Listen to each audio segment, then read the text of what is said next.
can go, where I can let my burdens flow away.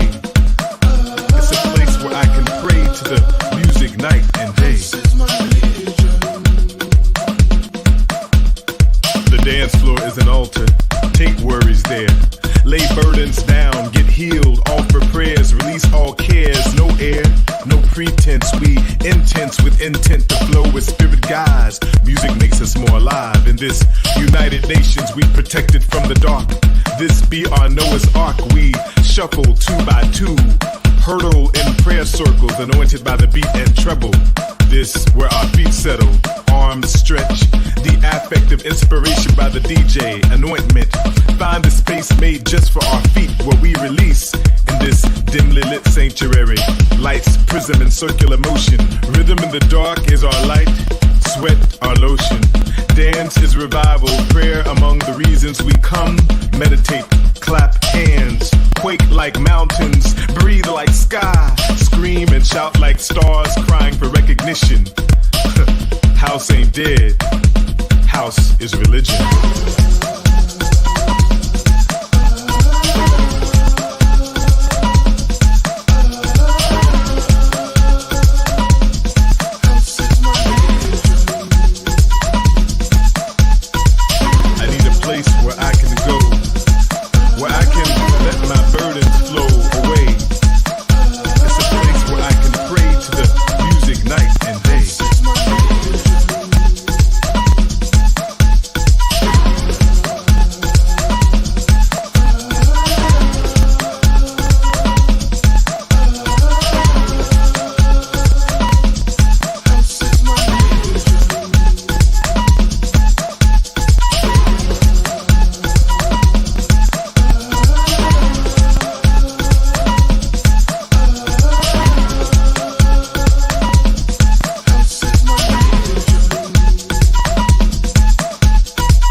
Boom. What's up, y'all? Yo, whoa, my hair look crazy.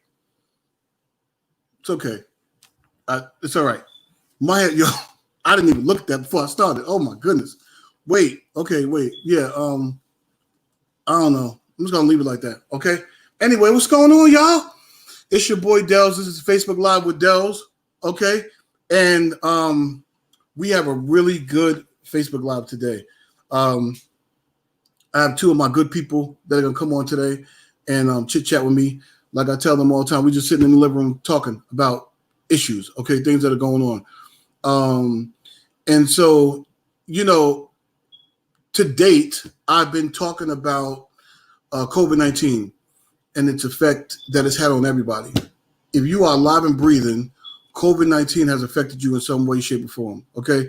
I've talked to individuals who suffered from it and beat it, okay? I've talked to people. My sister Sylvia said I look like a hot mess. Shut up, okay? Shut your face. And so I've talked to people who have had relatives who suffered from COVID and beat it. I've spoken to healthcare professionals. I've spoken to all kinds of people, just getting various perspectives on this whole COVID-19 pandemic and how it's affected us. And as you all know, right now, what has kind of put COVID-19 to the shadows is the fact that we're in this whole Black Lives Matter movement. And listen, y'all, as a Black man, I'm very proud of us. We are doing it, okay? I put on my Facebook page, you can probably scroll back. Once this is over, don't go there now, okay? All of the accomplishments we have made in regards to all of the all the protesting that we've been doing. The riots probably had a lot to do with it too, because we had people in their pockets, okay? But anyway, all of the protesting and all of what we've been doing has caused us to seeing some laws changes made. Even in New York City, the NYPD, there are officers who are about to resign or take early retirement because they feel like the top brass is not on their side anymore. And basically, they're not on their side anymore because, one of the captains took a kneel with the peaceful protesters. So, I mean, things are happening, okay? So we're going to keep doing what we're doing. So since I have y'all on here, if you haven't seen it, I have a campaign going on right now through my organization called the Fly Dads Project.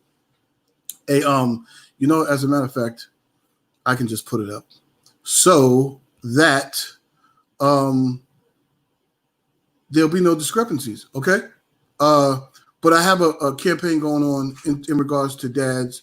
We can't leave the dads out because dads, Trey, I'm sorry, what's the gentleman's name? Trey, I don't want to say it wrong. The last gentleman that we know that was murdered by a cop, he was a dad, and also George Floyd was a dad. And there are several others who found themselves in that same position that were dads. So us dads, we can't be quiet, okay? We have to speak out. And so I was going to try to pull it up, but I'm doing too much. It's okay. Y'all see it on my Facebook page. But if you are a dad, African-American dad, or even a Caucasian dad, a Spanish dad, I don't care. But if you're standing with us, it's cool. So support that campaign. I'm trying to get to 100 dads by Father's Day, which is Sunday. Okay. If you are also not a dad and you don't mind supporting, please go ahead and share the flyer. Let me get this flyer up so y'all can see what I'm talking about, because, we need to make some moves, okay? As a matter of fact, what I'm going to do is put this on the screen, okay? I'm going to share the screen, boom, pow, bop, okay? Boom, bang, bop, here we go, right here. Okay, boom. Here it is. This is the Fly Dads Project page, okay? And this is the flyer. So if you guys go to the page and you grab that flyer, you'll be able to share it. This is formatted for Facebook and Instagram stories. So you grab that one, and then you can grab the other one that has that's formatted for just Instagram. All right, y'all. So do that for me if you don't mind. I greatly appreciate it. Love you. God bless. Okay.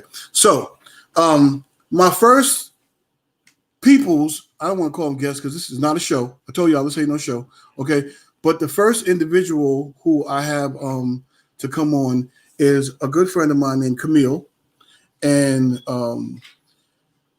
she and I go to the same church. And Camille is a healthcare professional. She has been working throughout the pandemic.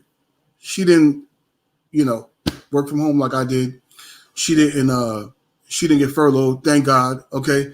She didn't get fired or let go or laid off. She's been working through the pandemic. So I want you to put your virtual hands together for my friend Camille. Hello, everybody. Camille. How are you, sir? Can I hear you, Can Camille? you hear me well? Oh, you know what? I can't hear you because I had these were not plugged in. Anyway, My hair's messed up. The situation's messed up. I'm all is well though. Okay, how you doing? I'm good. How are you? I'm Can you good. hear me? He's Okay, loud and you can clear. hear me. I Okay, absolutely perfect. can. It sounds good. Sounds like we're in the studio. Okay. I Awesome. hope people can hear me loud and clear. Yeah. So Hope anyway, so. you're good. You're good. And Camille, I'm grateful for you coming on with me because I know that you just got off work probably about an hour ago. Okay. I did. Thank you for having me. So you had to get home. You had to get queued up. Okay, y'all, because she's single, fellas. She's single. Okay, so she had to get queued up because she was gonna be on Facebook Live, and then come on onto this Facebook Live with me. So I'm very grateful to you. Let me shout out some people who are watching. You got Terrell Nunn all the way from Texas. She's in the building or in the virtual building. Okay, you got Leah Hey. Speed. Leah is our co-producer. Okay, Leah's gonna come on here one day. She's shy, but she's gonna come on here. Leah is responsible for most of what I'm doing here. Trust me. My sister Sylvia, who called me a hot mess on live Facebook, who does that? Okay, and we got Angela Patterson is watching. She said, "Hey, Chaplain Brian E. Major. Okay, what's up, brother? We got John Madison is watching. And my cousin Erica is watching, and we also have Shola Smith from smithblends.com. Smithblends.com. Y'all go in there and support my sister. Okay. So listen, we're gonna dig right in. Um, I wanted to, as everybody knows, I guess if you guys been watching this Facebook Live, to date I've been talking about COVID-19 and its effects on everybody. And basically, in a nutshell, I started this because of a post that I seen on Facebook of an acquaintance of mine who had COVID-19, and she described it as hell. What she dealt with as hell. She also said that she would rather have all four of her kids, give birth to all four of her kids back to back, than to have COVID. I was like, what? But then at the end, she said, you know what? But I'm here. I'm alive. I'm well, and she was grateful to God for that. And so as a result, I was like, well, wait, you know what? We don't hear about this stuff in the media. The media's not giving us these numbers, like the people who are beating it and the people who are, coming out of it. All we're seeing is the death numbers and the people who are in ICU and the people who are in the hospitals. So let me do something. I said, you know what? I don't like this Facebook Live video, but I'm gonna do it. And so that's how this came to be. And so you are a healthcare professional yourself, and you work in a pretty large hospital, in a pretty large city. And so I just wanted to kind of get from your perspective, what's kind of going on in your hospital. Well, first, just tell the people a little bit about yourself. That's what we're going to do. Okay. Mm-hmm. I'm Camille, and as my big brother over here has stated, we go to the same church, and we've known each other for a while now. In fact, he's probably responsible for bringing me out of my shell, on my little shy shell. Mm-hmm. Um, Fun fact, he once made me stand on the street to hold a parking space for him so Oh, he could be parked closer to church. Oops, did I I say that did. out loud? You I really did do that. did. You did. I was walking in and you were like, hey, come over here and stand right there because you don't Oh, want nobody to take it. did I give you at least $1? Did, No, you barely gave I, me a I, high five. I owe you Stop. $1. Okay, a dollar Thanks. 50 Okay, is I'll with a take tip. coffee instead. Coffee, okay. I'm a coffee drinker, I y'all. get you a Okay. Starbucks. Well, I don't know. Are we Dark supporting roast, dark Starbucks? roast. I don't know. Hmm. I don't know what's supporting Starbucks this week, but we'll see. I'll get you. I'll get you something. Okay. Hmm. Anyway, so y'all And see how I crop the frame so that my hair don't. Okay, yeah, and I might do like wow. a little hairline too. You So, should crop a little lower then. a little low. You know what? Okay, now there goes your Starbucks gift card. Okay, Mm-mm. so I stood in a parking spot for you on the street, man. you did, and I'm Stop. grateful. Anyhow, so Chantelli's in the building. I'm sorry, Chantelli, my god kid's mother. Okay, Jason Rodriguez, Kendallin is in the building. And who else? John Madison and Alexis. What's up, Alexis? Okay, so tell us a little bit about you, Camille. I'm gonna And shout out Jason though, because that's my cousin. oh, that's your people's. Okay, That's Jason, my cousin. that's your cousin. Okay, Yeah, all hey right, Jay. cousin. Welcome to the live, cousin. And hi everybody. I didn't say that before. How are you? Hope you're all well and staying safe and distant and wearing masks and doing all those wonderful things and not cross contaminating gloves because that's just stupid. Um, Anyhow, so I work in University Hospital, Newark.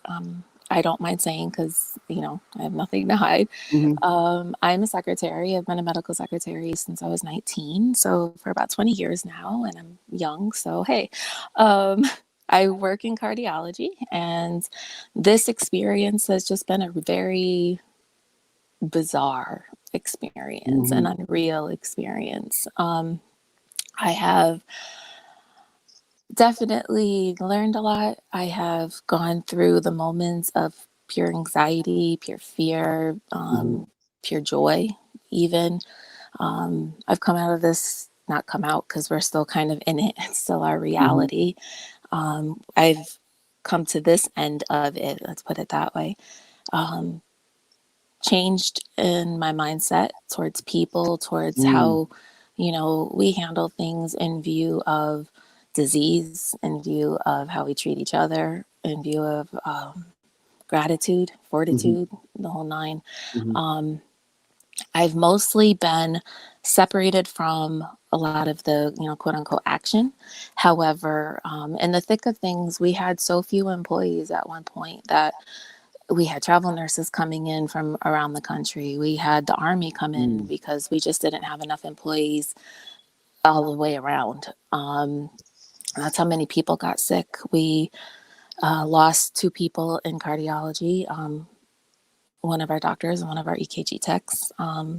They passed away, and we lost about, I think, Mm-hmm. 10 other employees to my knowledge. Mm-hmm. At one point, my department was so small that because several of my coworkers had gotten, in my sub department of cardiology, several of my coworkers had gotten COVID. And again, just like you said, the worst thing that they had ever gone through and felt. Couldn't breathe, couldn't, eat, couldn't sleep, couldn't anything.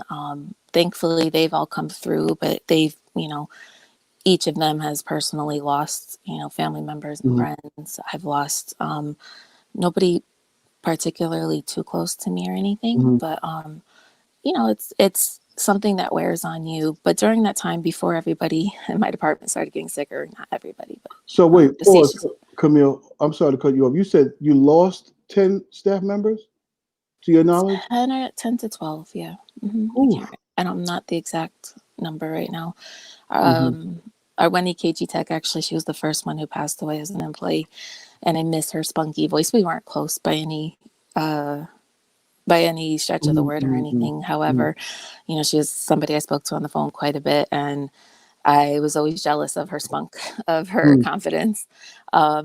Not in a bad way, jealous, but just wanting to be that much more confident. However, Mm-hmm. it's been a ride, but I was pulled to one of our, as we started calling it, COVID Island units, because that's what it Mm-hmm. started to feel like. The hospital was COVID Island. Um, and it doesn't feel as much like that anymore because we've started opening our doors a little more to electives and stuff. Mm-hmm. However, it's still a place that's highly cautionary. We were, at a point where it felt like, and I don't mean this offensively to anybody who's literally been in an actual war, but it felt like some type of war zone every day, especially when the military came and seeing people in uniform and, Mm-hmm. not seeing coworkers, not knowing who was sick. And then after weeks, people coming back on oxygen, people coming whatever. But those days that I worked in our little COVID Island, one of our COVID Island units, because at our peak, we reached 205 admitted patients at one time. Mm-hmm. We're down to a lot lower numbers. Last week, we were down to 12, which that's what Flatten the Curve was really all about for anybody who still doesn't quite understand that. We were Mm-hmm. bringing it down to a manageable number. It never meant that we were, eradicating the disease, which Right, is right, right. why, one of those things that I don't know if anybody's kind of seen those memes, and I don't mean this to sound harshly, but it's a picture of like a nurse or a doctor, somebody in scrubs, kind of feeling like knives at their back. And it's a real Mm-hmm. feeling for many of us because we go out and we live in this bubble, Mm-hmm. and we work in this bubble, and we don't take for granted everybody's who's home and going through their own hardships or, just kind of tired of being home because honestly, we're tired of being home and at work also. Right. But at the same time, we really want so many people to understand just how bad it is. It's not fake. It's Mm-hmm. so not fake. We still have 10 refrigerated trucks on premises that are run by the state and the National Guard for bodies. If you have somebody who you don't know is not there, or somebody whose body might be there, I know there are bodies unclaimed, so please check it out. We were the So you still have the refrigerated truck in the back of the hospital mhm, 10 prepared of to them, take bodies and to have bodies in them still, unclaimed still. bodies and Oh. other ones. We were the designated hospital for the Northeast region of New Jersey Mm-hmm. for COVID. Mm-hmm. So we got a lot, and I'm not saying that as a complaint, because you know what, Mm-hmm. we have done some amazing work. I have watched so many people that I know and care about and love just put themselves on the line constantly. Mm-hmm. But going back to those days that I did work in our COVID island before I wasn't able to because my department was so small, they were hard days. We didn't have a lot of staff members, so there was, I'd say 20 to 30 some odd patients at a time, because only one patient per room, Mm-hmm. with the isolation guidelines. 4 or 5 nurses at most, 4 nurses, and that's a lot for every patient being isolation. For one nurse generally to have 4 to 5 patients in a shift is a lot going on Yeah. with admission. Those are regular patients, not withstanding anything else that's going on, that's high levels, and patients still being admitted. And, you know, it helps not having visitors around, because there's not a lot of extra people. However, Mm-hmm. you can't really find anybody because everybody is doing what they're supposed to be doing, and Mm-hmm. there's just not enough people to go around. So I fielded a lot of phone calls with family members desperate to hear about, their loved ones. Experience. I cried on the phone with family members calling over and over and over again, Mm-hmm. wanting information, but not being able to get a hold, a wife calling and, desperately looking for, ways to make things better for her husband. And her husband was in his early 40s. And when I say Wow. every age, we have a baby who recently, was cleared and 2.5 months old, had Mm-hmm. COVID. So don't ever think it's an age thing. 2.5 years old. People, two and a Oh half man. months, 2.5 months. months old. Ooh. Um, there obviously we don't know, and I could say this clearly, we can suppose all we want Mm-hmm. to suppose. However, nobody really knows, because this is still an unknown thing. So please don't rush people. That's something I'd love to say. Don't rush. You don't Mm-hmm. want to rush to get through something that we don't know enough about. We want to know Right. the information. Don't take that for granted. Mm-hmm. Regardless of maybe the confusing information, because we've gotten it too, but yet then we have to understand these are things we don't know, and we're learning. Everybody's learning together. Everybody came from a ground zero at this point. But I mean, the wife I spoke to in tears trying to help her husband, and I know he's in the background coding. I don't know if he survived. I believed he did after that. Somebody else desperate to speak to her mom, and her mom was stable enough, not on a vent or anything like that at the time. However, her mom had turned her phone off, so she's, flipping out. I want to get a hold of him. So many different stories, so many doctors that I've known for years, older doctors, more seasoned doctors, to doctors who are residents, brand new doctors, students who were eventually not really allowed around because it really became bare minimum. And we are a teaching hospital, we're a large teaching hospital. Mm-hmm. And so many people, again, were getting sick that, resources were limited and spread thin. And we did it. We did an Mm-hmm. amazing job. Did Our, Did you have to shift some of the units to accommodate the COVID patients? yes. Because I know we had to do that in New York. Almost Um, every department, to the point where we actually opened up an overflow unit in our dental school at mhm. one point. Wow. Yeah, so very Wow. few places that were COVID negative, Hmm. in Hmm. terms of, especially like a place like maybe surgical ICU, because surgical Hmm. patients are oncology. Those are kind of pretty much it. Hmm. Even peds, labor and delivery, they were all turned into COVID units. People, were rerouted because they had to be rerouted, but we still Hmm. took care of everybody, who came through our doors. Mm-hmm. Newark's had a very high population of COVID positive patients, and Yeah, yeah, yeah. we've done everything we can possible. And now, if anybody wants to get tested, it is actually in Newark. You can go to you can call the clinic Mm-hmm. for the hospital, 973-972-9000, and you can make an appointment with, Yo, she gave a number. Okay, uh, y'all know. it's there. Let me see. You What is the guys, number? Let me I put it don't know if in the that's the comments. exact right number, but I'm pretty sure it's 973-972-9000. If not, you can call 973-972-5000, and that's the main hospital number, and they'd be able to direct you to the part of the clinic that is testing for COVID. It might be the clinic, and it might be there are tents still outside of the emergency department. So I don't know if it's walk-in or whatever, but if you suspect, please don't wait.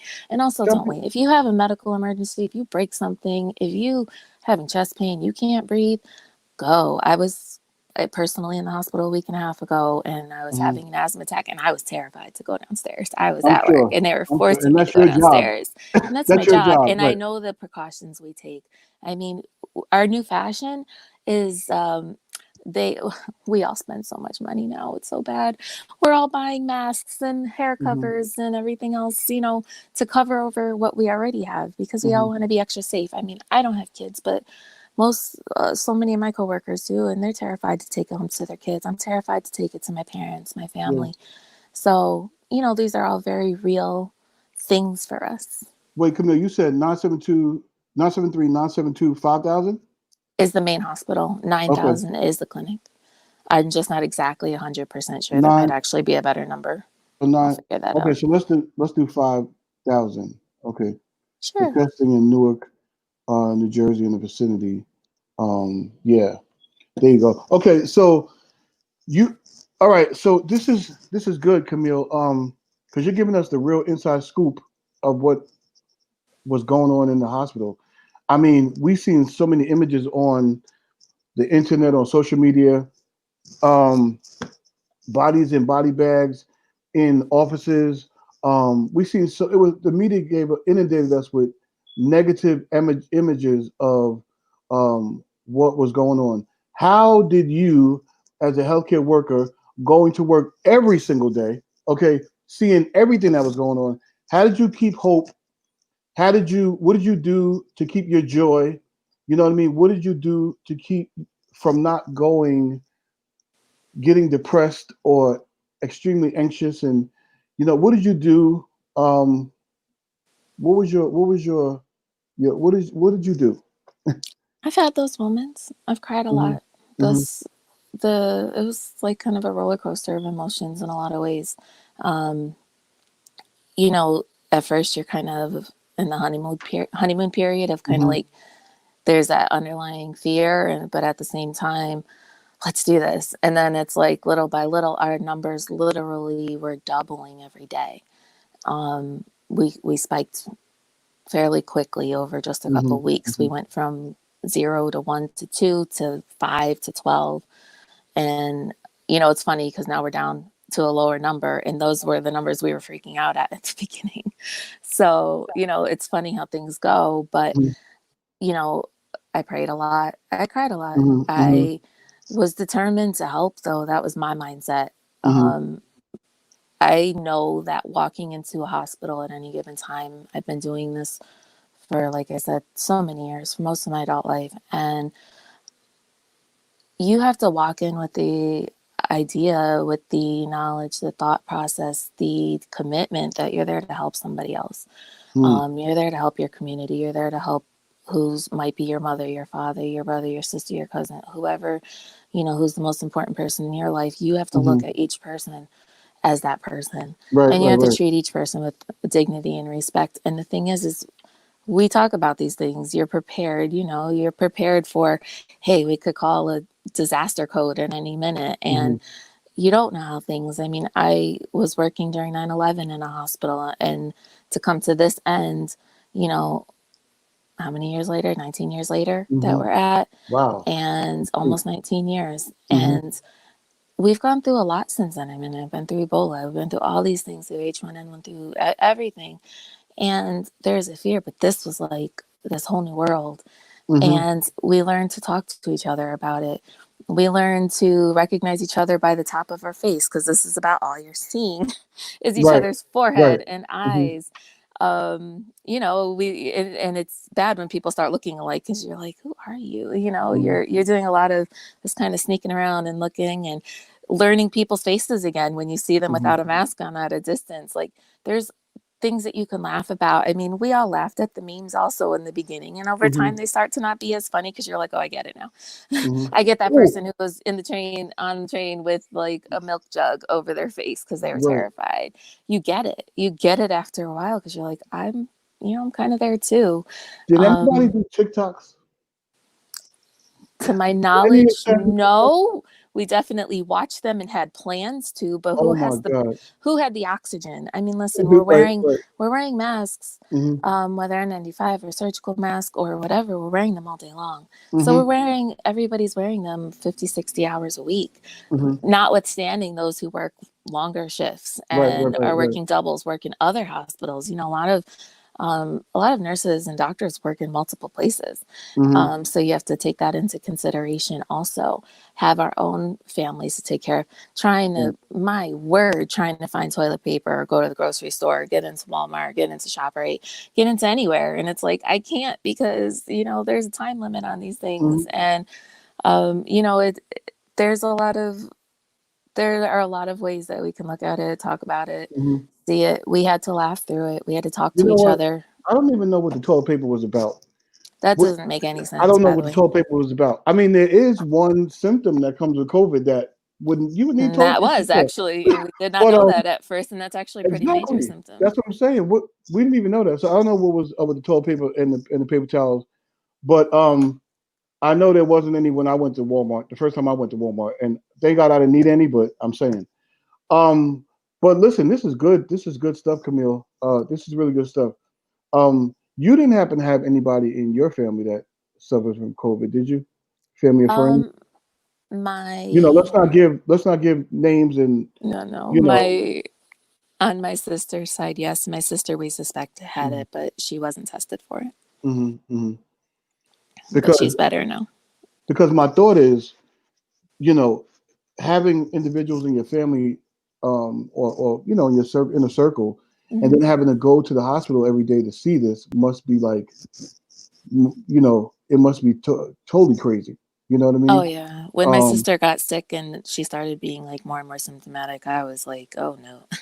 I was mhm, a whole entire wreck. But, mhm, on her side of the family and her husband's side, it was easier to, you know, they were younger and were able to get through it. But you never know, because people of all ages, sure, our yeah, median age is more like 40s, 50s, 60s, but really. we've had deaths. Yeah, that's our median age for deaths. You Um, know. Oh, go ahead. I'm sorry. but it's not the only age group. Hmm.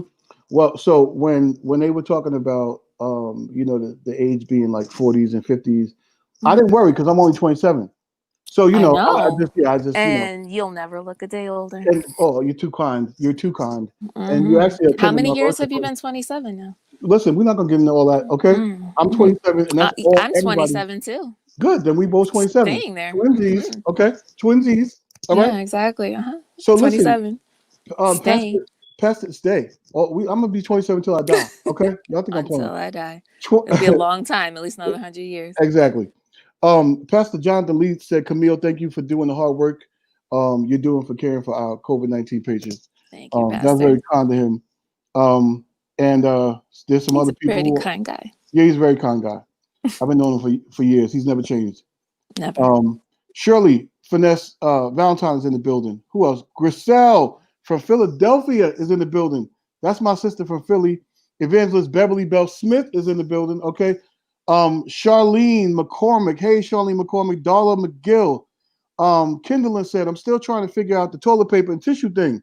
I understand sanitizer and soap, but tissue? I don't know, Kindle. I No, don't no, know. no. I don't understand soap, because you should all been washing your hands. Listen, if Well, y'all well, come if out that's of the this case, and you don't know how to thoroughly wash your hands yet, you exactly. need to go on the CDC website and you need to learn, or we can But make you a know what, video. Camille? And also, wear your mask the right way. You put it here, you mold it down, Yeah, you hug your yeah, face. yeah. Otherwise, you're not protecting I yourself. seen some people with it like this on. Yeah, yeah, yeah. That's not the And right wearing word. glasses is good too, sunglasses, because the disease can enter through your Yeah. eyes. hmm But you know what? Being in the healthcare field for so long, Hmm. as both of us have been, Hmm. we understand the concept of washing our hands because we have to on a regular basis. But a lot of people don't. Believe it or not, a lot of people don't understand. I You know, learned this when I was 5, y'all. Like, I remember having I signs think that said, wash your hands. we just don't hold it so close to ourselves like we do. We don't have no choice. Oh, you You know know, what? We should make everybody else go through an infection control class and exactly, then do exactly. that annually, Yeah. and you will never take germs for granted ever You, again. you know, when I used to train the I used to work for hospice and I used to train hospice volunteers. We had one thing that we did. We would take this powder and to let them put it on their hands and just kind of brush their hands together Oh, yeah, we do something and then like that. go in the bathroom and wash their hands. And when they come out, we put it under a black light. Hmm. And I mean, you see all the it's powder, but it's an example of dirt and germs all through Hmm. the fingernails, all in the, and they'd be amazed at how Hmm. they did not wash their hands. We This still girl use said, that. "Mr. Ward, I washed my hands for about 10 or 15 minutes." No, you didn't, because I didn't give you for 5 minutes. So stop lying. But she was like, "I washed my hands good and clean," and she still had the stuff on it. And So technique also. and technique too, yeah. So definitely have to keep our hands washed. Renee Dunn is in the building. What's up, Renee? Um, Danae Ray Garrett is in the building as well. Hey, So I just Tanae. want to shout out. You know Danae, right? Just wanted to shout out our people. So listen, Camille, this is good. This is really good. And I'm very grateful for you coming on. Of Um, course. I could talk all day. you've offered some. We can we'll talk all day, but we only have an hour. So, and I have one other guest that I'm going to bring Yes. on. But one question I did have, if you could briefly answer, is how do you feel like your hospital is going to look going forward? Just give me like a few sentences about that. How do you think it's going to look going forward? Because this has changed the landscape of the whole healthcare field. I'm right now. Hmm. I'm in psychiatry, and It's different than it was Hmm. on February 29th. Okay, so how do you think it's going to look now going forward? Still cautious. I mean, we have virtual town halls with Dr. Al Nahal, who's our CEO, who's also a physician, actually. Hmm He's been with us since, I think, July of last year, and he's really been a positive, fantastic addition hmm to University Hospital, and have much respect for the man. He's very transparent, very helpful, hmm very hmm personable, and he's very honest. hmm Honestly, we expect another surge, um, and that's not something that we take lightly. hmm I know personally, I cut my own hair in April, and I need somebody to straighten this up before we close again. That's my I got thought. you. Don't worry. I got Which, yeah, no, you're not touching my hair. So, you. and I touch it. That's bad enough. This is, So, no, it looks but nice. uh, It looks nice. thanks. Guys, Um, listen, I told you before, guys, she's single. So y'all holler at your girl, okay? I But am. you gotta, I gotta know you first, okay? We can't just be throwing anybody her way, okay? Go ahead, Camille. I'm sorry. Vetting process. Gotta go. Yeah, It's going to absolutely. be different. We're cautious, and I would like to think that we've grown in empathy, that we've grown in Mm-hmm. understanding of each other and in love. Mm-hmm. I'd like to think that, it's very much, UH is very much a community hospital. It's very embedded in our community, Mm-hmm. very depended on by our community. I think we've made, some great changes. Telehealth has actually been really helpful for a lot of things. It's not a substitute for real, live, up Mm-hmm. close and personal physical, but you have to know also those are things that we're taking, into consideration and providing for. You shouldn't be scared to go see your doctor if that's where your doctor is, or any doctor. You can Mm-hmm. ask questions, make sure you're safe. But I would like to think that from here on out, not just UH, but that healthcare in and of itself can. And I feel this honestly about a lot of things in our society, regardless of COVID or um, all of these injustices that are now coming more to light than they ever have before. Mm-hmm. Um, in terms of anything, like, we have a choice to make from here, whether it's in our family, whether how close we are with our family members, how much we, show our love, our gratitude, our kindness to each other, whether it's random acts of kindness for strangers, which I spent some time doing yesterday, and it was fun, it was fantastic. We Mm-hmm. have a choice. We can come out of this less selfish, we can come out of this less demanding, we can come out of this more unified. more of a community, and that's our choice. And if we want to come out of this angry because we have to wear a mask to help each other, that's our problem. That's not the governor's problem. It's not the president's problem. It's nobody else's problem than our own. Because we should have the life respect for each other to take care of each other. A mask isn't going to prevent the disease, but it takes down our potential of getting it. It takes the droplets and those things that are airborne. Yeah. And let's not come out with the argument with the flu thing either, because this disease has killed more people in a short time, not a year. So let's keep things in perspective. There's a lot of perspective we have, and there are some people out there who need our help, and we can refocus our energies on those people who really need us, and those who are around us. That's how it might be a general question. Also, another plug, the hospital has a Facebook page, and Dr. Out in the Hall every Thursday does live Facebook with different people in the community. This past week, he did them with different doctors, ER doctors, etc. from our hospital. He's done them with the governor, I believe, once. He was the former health commissioner for New Jersey, so he's a great resource. So tune in. They're around. She love her job. She done shout out her CEO. Okay, that's who you get paid by. I was shouting out too. Okay, I'm shouting him out because he's proven himself. I don't shout out people I don't agree with. No, that's good. That's good. That's good stuff. That's really good stuff. So she works at University Hospital in Newark, New Jersey. Okay, so check them out on their live. Go follow their page. Check them out. The CEO does a live on, what do you say, Thursdays? Every Thursday. Every Thursday. So check them out. I do have my guest backstage. I'm sorry. No. You're good. You're good. You're good. This is perfect. Because I think she was having a little bit of technical difficulties. I think she's okay now, though. But you know what you did? You said that we need to be more empathetic and we need some more love. And my hope for the medical industry is that we're able to feel people better than we used to. You know what? And I mean, this whole COVID-19 has enlightened a lot of people, and it's opened our eyes to a lot of things. You know what I mean? Even when you go to the doctor doesn't sit down. He just takes your what his notes on the pad standing up, and it makes you feel anxious. It makes you feel like he doesn't care about you. So I'm hoping things like that change. You know what I mean? And just to put a little light on that, sometimes when that happens, it's because the doctors are under a lot of pressure by insurance companies. Yeah, that's true. But where they're from also, because I'm just giving that point of view just for a little empathy, because I have anybody who might tune in who's watching, most of my phone is filled with doctors and nurses and other medical workers. That's the people that I know, that I love, that I work with, and I can call out their stuff too.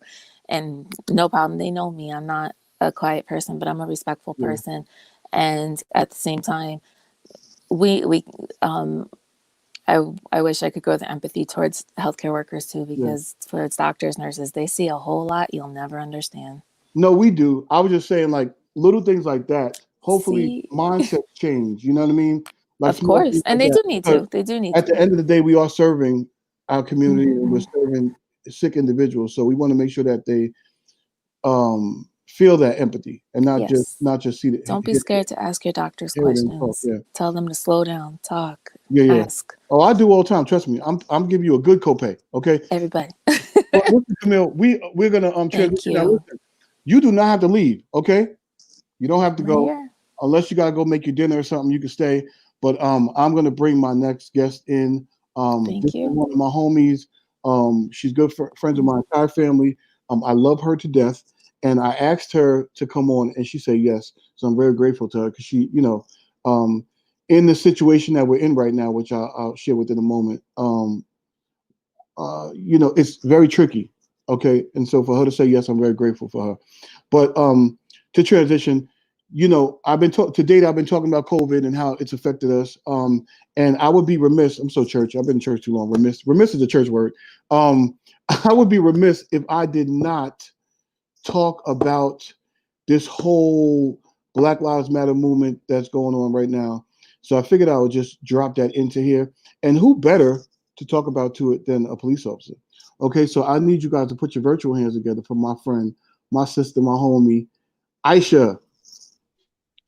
Hello. Black Ice. Okay. That's How we doing? It's not clear ice. It's black ice. Okay. Black ice. Black ice. Can you hear me? I can hear you. You're Oh, good. okay, good. 'Cause Good. look, I had a couple of technical difficulties. The phone wasn't working with me. The computer didn't work with me. The headset didn't work. I was like, Lord have mercy. Listen, What's you're going on? about coronavirus. Okay. Yeah, that was a good interview with Camille, though. That was really good. She's still And here. university saved my life. Best Oh. hospital in the world. Okay, calm down. They saved my life a week and a half ago too, so I got you. Else, and y'all not gonna disrespect where I worked at. Okay. Oh, sorry. I'm sorry. JJ is cute. Okay, but hold on, right quick. Let me shout out some people.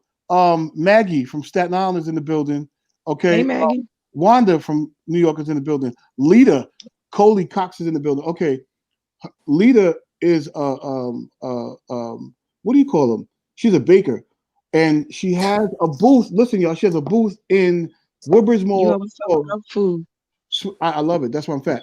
She calls it sweet. It's called Sweeter Booze. Okay, I need y'all to go support my sister. Okay, Sweet Booze. All right, Sweeter Booze, and I'm sure she's on Instagram. I don't remember the handle right now, but if she types it in, I'll tell y'all. But she said my boy Mike Scott is in the building. Okay, Rebecca, who was one of my guests previously, is in the building. Janice, my sister Janice, is in the building. John Madison is still here. Janice and Sharice Mahogany Marshall's in the building. Shout out to y'all. And listen, guys, if you're watching, it's not too late to start a watch party. Share this live with your peoples. Okay. Hey, Victoria, that's my little sister too. By virtue of my brother Mayo, that's his little sister. But yeah, y'all share this live. Okay, we got some good information on here. And so now we're gonna go to my friend Aish. Listen, Aish is a police officer, and as I mentioned before, we got a lot going on with our police officers. And we have a lot going on with our Black Lives Matter movement. And I must say, I must preface this entire thing before I say this. I have the utmost respect for police officers. Okay, I understand what's going on, but at the end of the day, they have a job like we do. Okay, and their job is tough. Just like it's tough to be a black man in America, it's tough to be a police officer in America, period.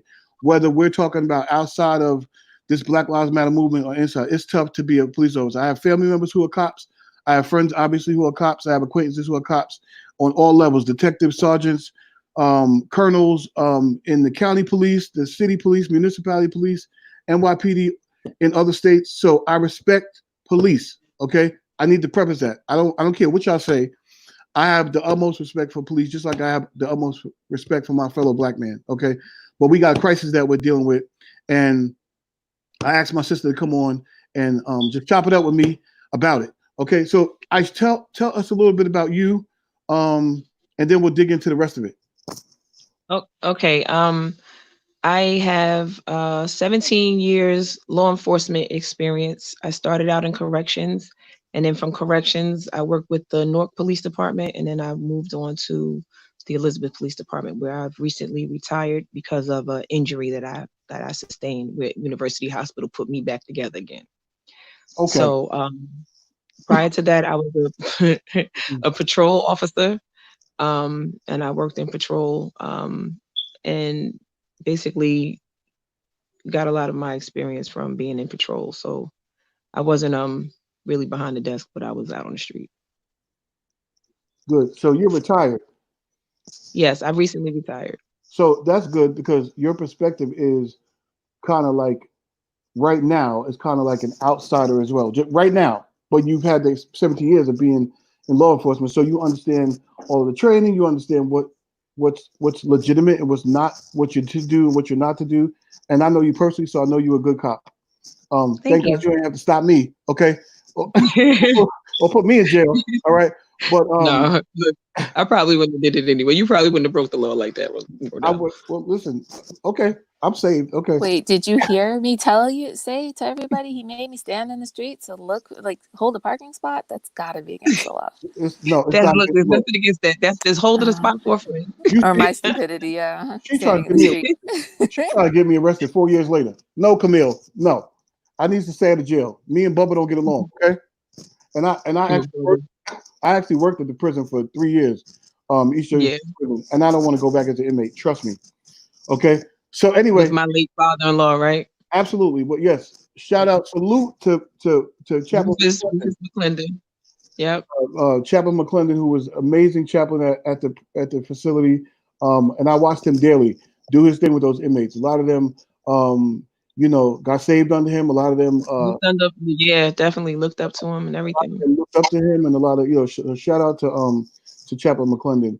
And that was a great loss for us because he passed from COVID, so that was a great loss for us. Rest in peace, sir. Job well done. Trust me, job well done. So Aish, listen. Okay, so as we already pointed out, you're right now you're looking at it from the outside in, but having been in. Okay, what is we have Trey. What I can't remember. I don't want to say his name wrong. Rayshawn Brooks. Rayshawn. We name our kids all kinds of stuff that we can just right. And then it's Rayshawn. His father's name was Ray. His mama's was Sean. They came Rayshawn. Right. That's how no. I love our people. I tell you.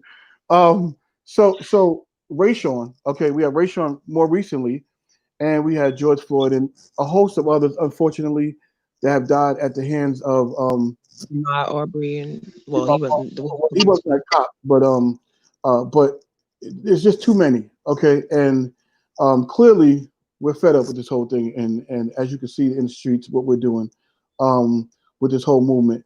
So first of all, let's kind of look at this Rayshawn video. I don't know if you've seen it. If you didn't, then you're not comfortable with. I've seen it. But what do you think? A lot of people aren't going to agree with me on this because being on both sides, I am not only a black female, but I'm a black female. Mm-hmm. I'm a mother of a young black. My son will be 21. I also have brothers that are black. My dad is black. He's gonna be 21. Jesus. Yeah, you old. 27 no more. If he's old. Yeah. Together. If I'm really 27. Anyway, sorry. You got issues. But the men, my cousins, my uncles, all black men, all black men. And strong black men, not any kind of weak black men, but they're nonetheless, I'm a product of a black male. Mm-hmm. So with that being said, a lot of the things that's going on in society, or that have been going on over the last 400 years, the history of, the United States is to take the life of a black man, a black family, pull it apart. And, we can argue about this all day long. Mm-hmm. However, looking at the two situations that we're dealing with the most right now are George Floyd and Rayshawn Brooks. Mm-hmm. Now, George Floyd, I clearly say that he was murdered. I believe that the force that was used for him was excessive. For my training, I was trained with the city of Newark. So with my training, we weren't taught to put our knees on anyone's neck. We were taught to put them on the shoulder blade or the back. Mm-hmm. And once you have them cuffed, you know what I'm saying? Like, if they're saying that they can't breathe or anything like that, you make sure that airway is clear. Mm-hmm. So to not render aid for 8, almost 9 minutes to make sure someone is able to breathe is ridiculous. That's not right. That's inhumane. He was already cuffed, and he wasn't a threat at that point with 2 other men on his back, let alone 3. Mm-hmm. So, what the officer was thinking, I'm not going to speak on that, but I personally feel like that was excessive. Yeah, well, they also had some beef because they worked at a club together. I understand that he, the backstory is that he was no stranger to anyone around. Everybody knew who Big Floyd was. You know what I'm saying? So right. He wasn't a stranger. So whatever the situation was, if it was now I got this dude, I won't use colorful words, but right. Now we got this guy, or whatever the situation is. I don't know. I can't speak for him, the officer, but there's a clip of him on his neck, and the look on his face said more than 1,000 words. So now if we're going by look and body posture, which we as Black people are always judged about, especially, you know, if you're I mean, I'm an outspoken type of female, so I get pegged, you know, to be aggressive or whatever the case is. So if you're looking at our body posture, our facial expressions, okay, then his facial expression, his body posture spoke more than 1,000 words. Yeah. And we get judged on that constantly. Yes. So yeah, absolutely. I mean, his hands was in his pocket.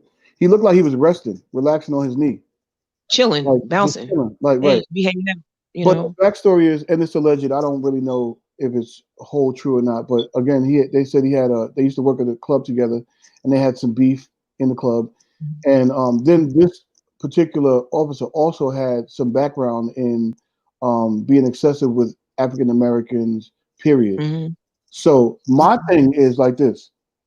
How does, and if you can recall, if you like to talk to this, how does this work? If you have 5 of the same type of complaints, how do you still remain on the police force? That depends on your department and what they're doing as far as looking into those complaints or making those complaints valid or doing an investigation. It depends on, you know, it depends on, there's a lot of, see what people also don't understand is they're talking about the racial stuff that goes on outside of police departments and what white police officers have done to Black men and things of that nature.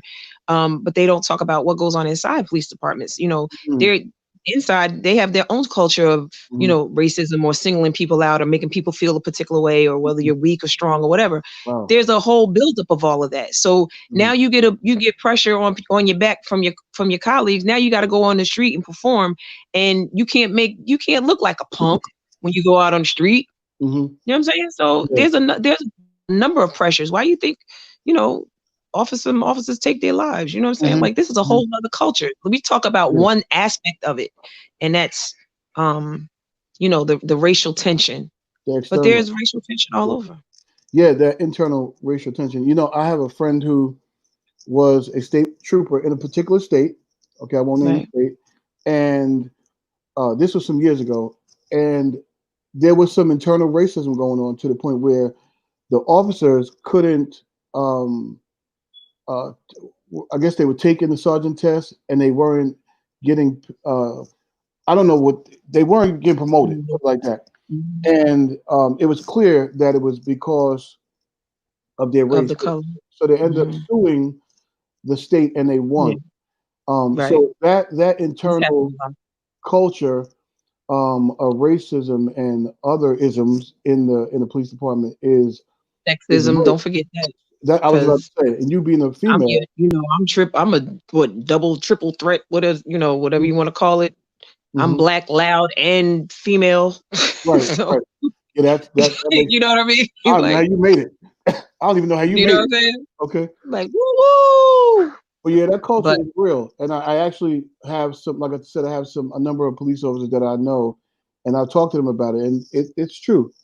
They, inside is something else. It can sometimes almost be as bad as outside. The external, right? That's true. That's true. The internal is a lot of pressure internally.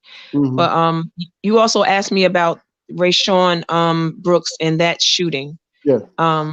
There were a number of things that went on in that shooting after looking at the full body cam from the police officer. There were other pictures. There were other there were other things that videos that were taken from people that were standing by or what have you. But the actual police video and then a clip of what was taken, those officers were extremely professional. They weren't disrespectful to him. They all had a nice little banter going back and forth, until the officer, and the young man changed his story several times and he went back and forth or what have you. But nonetheless, all due respect, a loved one is lost. He was drunk. Clearly he was drunk. That's what we do. Clearly. We get 6 or 7 stories when we're drunk. Clearly he was drunk. You know what I'm saying? He fell asleep twice in the drive-through. The officer asked him to move, and then the officer went and checked on him again. He checked on him again, and I don't think the officer checked on him again because of the climate of what's going on here. The officer, I believe, was genuinely concerned about him just by his demeanor and looking at the way he took his time with him. He didn't take his time because the world was burning up. You know what I'm saying? He took his time because the man was inebriated and he needed to make sure that he didn't die because he was the last one that saw him. And that made him, have to check on him because he was the last one that saw him. Right. So going from that point, and then the other officer came to do the breathalyzer because apparently the first officer was not certified in doing the breathalyzer. So he came and he was questioning him. He did the field sobriety test. He was clearly professional. He didn't disrespect them. He asked them straightforward questions. Both of the officers, that was extremely professional. And I looked at it as if I were in that situation. How would I have looked at that shooting? And all bets were off when Rayshawn grabbed that taser. Now, people say, taser is not, it's a non-lethal weapon. Well, it depends on who's getting hit with the taser. That makes it lethal or non-lethal. If I got a heart condition or whatever the situation is, you hit me with that taser, I could go into cardiac arrest, therefore causing my death. Could cause my death. You know what I'm saying? Yeah. So it's just a number of elements that were in this stop that you have to look at. You have to look at the totality of the whole situation, not just the fact that Mr. Brooks was a pleasant individual. He resisted arrest. The officer took his hand and said, you blew over the limit, and now I'm going to place you under arrest. He went to gradually take his hand, and Rayshawn decided that he wanted to fight. He fought the officer back and then took off. In the process of that, he grabbed his taser and he turned around. Now, at first, I thought he just pointed the taser at him. He turned around and ejected those prongs. He shot it. Okay, wait. So let me have a I have a question real quick about that. Sure. How is the taser? Does it have several cartridges or is it just one cartridge? We don't use tasers. So just by not being familiar enough, but not familiar to have gotten tased with one, those prongs go into you. Right, but I'm saying, are there cartridges once you pull the trigger? I understood it that once you pull the trigger, it's done. Can you pull the trigger some more times and more? Well, I think I've seen them to where I believe they can, when you hold it, it controls the shock. So if they're still in your skin, you can control the shock. All right, that's probably that's what I understand. Now I could be wrong. Somebody out there's probably like, yo, you don't know what you're talking about. You know what I'm saying? But but looking at it from the cop's perspective, he got hit in the arm with it, right? But if you look at the video, Rayshawn turns around. The reason why he got hit in his back was because he turned around and shot it as he was running. He had his arm out behind him. He turned around and shot it. And if you look, you can see the little things fly out. You know what I mean? Now, think about it in the cop's perspective, because we're trained to do certain things. So think about it in the cop's perspective. If Rayshawn was a violent individual, right?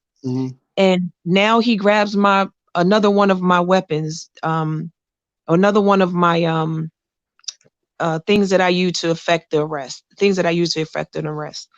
and those prongs went into my arm or went into my back, and he was a violent offender, and I was on the ground and I'm convulsing from those shocks, and he comes and gets my gun and then he blows the cop's head off.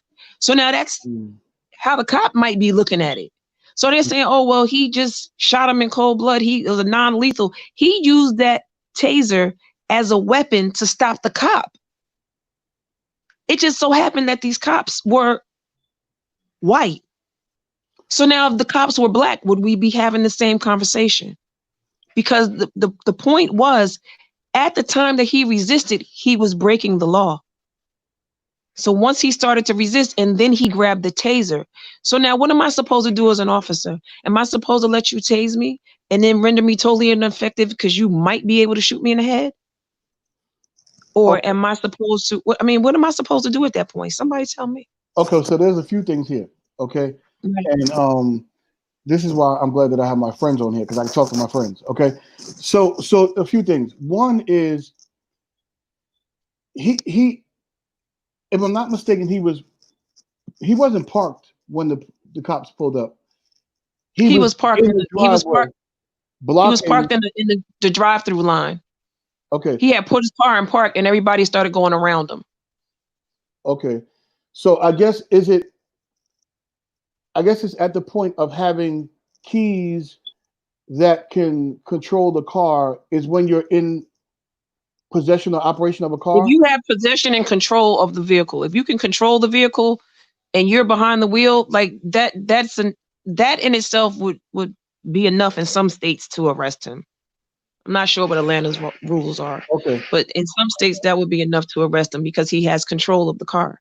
He to can be control arrested the on car. D. Okay, so he could be arrested at with a DUI just from being in the car and having control of it. Mhm.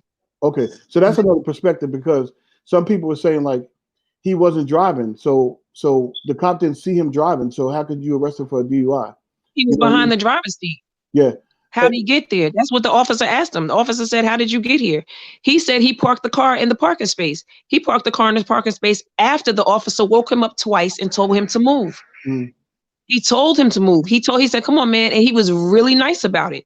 That mhm. officer was extremely respectful. So now if So he the if fact he's that they're asking for suspecting, the fact that they fired him is but watch this. If he suspect, I'm sure it's a part of the emotionalism of the whole what's going on.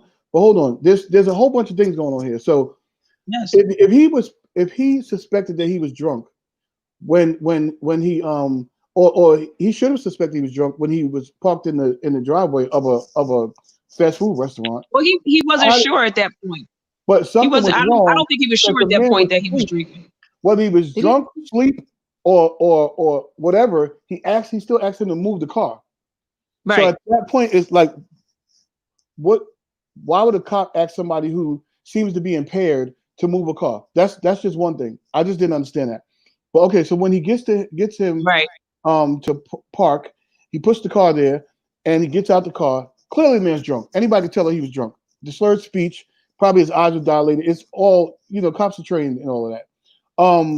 So he's talking to him, and Yeah, it's it called seems like nystagmus. You're looking for the eyes to pop, to jump right. basically. And Camille can understand that one. It seems like he's pushing to get information out of him to admit that he was drunk. Okay, that's what people are saying as well. But here's my thing. Okay, so he resisted because he took off. He didn't resist No, any other way. no, no, no. He resisted when the officer went to go handcuff him, he pulled his arm back and then tried to take off. That's Right. resisting. Well, okay, so at And you that can point, hear them clearly saying, "Stop resisting. Give me your arm." Now, a lot okay, of these cops don't. A lot of cops don't give verbal commands the way they're supposed to. So these two were very effective in their verbal commands. They were giving verbal commands. but as we've seen on a lot of these videos, stop resisting can just be you're disrespecting me. You Say know, it again. Stop resisting. No, no. He in the textbook sense of what resisting is, he was resisting. He said, he said, "Sir, you blew over the limit. Now I'm going to place you under arrest." He went to take his handcuffs out and he grabbed his wrist to put his wrist back. He had one wrist behind him and then old boy was like, "No." And like, and jetted. He dipped off too. May I ask you a quick question? Yeah, sure. absolutely. In terms of that video, because I've watched it a couple of times, so I saw exactly what you were describing, and there was a second police officer on scene behind the initial one that he grabbed the taser from, if I'm not mistaken. You correct me if I'm wrong. Was it fair to say that the second police officer, who was, I guess, I don't know if he'd be considered a backup position, that Well, he could have used his taser? I'm sorry. I'm sorry. He was the initial officer that did the Okay. stop. Oh, okay. He called the I think his office name was Russ or Roof or the officer that was conducting the field sobriety test. He was Okay. called in to conduct the field sobriety test. So the officer Whoa. that did the initial stop or that responded initially and moved him away from everything, moved him into the parking space was the primary officer. Mhm. So could they have used the taser to detain him The second officer, or the whoever was the one who was behind the one who did the actual shooting in defense? When you mean, what do you mean? Like Also, Like, you when say he, the one. So he ran.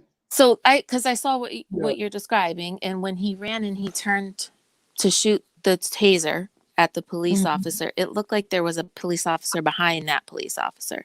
Yeah, Could because that the other man one, have used a taser, his own he probably taser? could have. He probably could have, but um, one I thing understand you, what you were explaining before. I'm just wondering. yeah, one thing you have to remember is in situations like that, adrenaline kicks in, and Mm-hmm. fight or flight, you know, is also prevalent right then. My dog's so rude. She don't know I'm on a live. Right. Anyway, You trying to get on a live but too. but Just but like fight or kids, they flight don't comes care. in. I mean, you know, the world expects for police officers not to be human. Let me just say that the first thing. Mhm. The second thing is just like that man feared for his life, we fear for our lives. Okay, that's the second thing. The third thing is, you know, we all have a human aspect. Just because I put on a blue uniform does not mean that I'm not human or that I don't have, you know, my heart don't race out of my chest or jump out of my chest. There are many situations where I've kicked in the door or whatever the case is, and was praying nothing was on the other side of that door waiting to jump on me, because you got to go in where people ain't going. So, Right. you know what I'm saying? Mhm. But I'm sure any number of scenarios could have happened in that situation, as far as the other cop using his you know, one of their body cams fell off, and you know, like,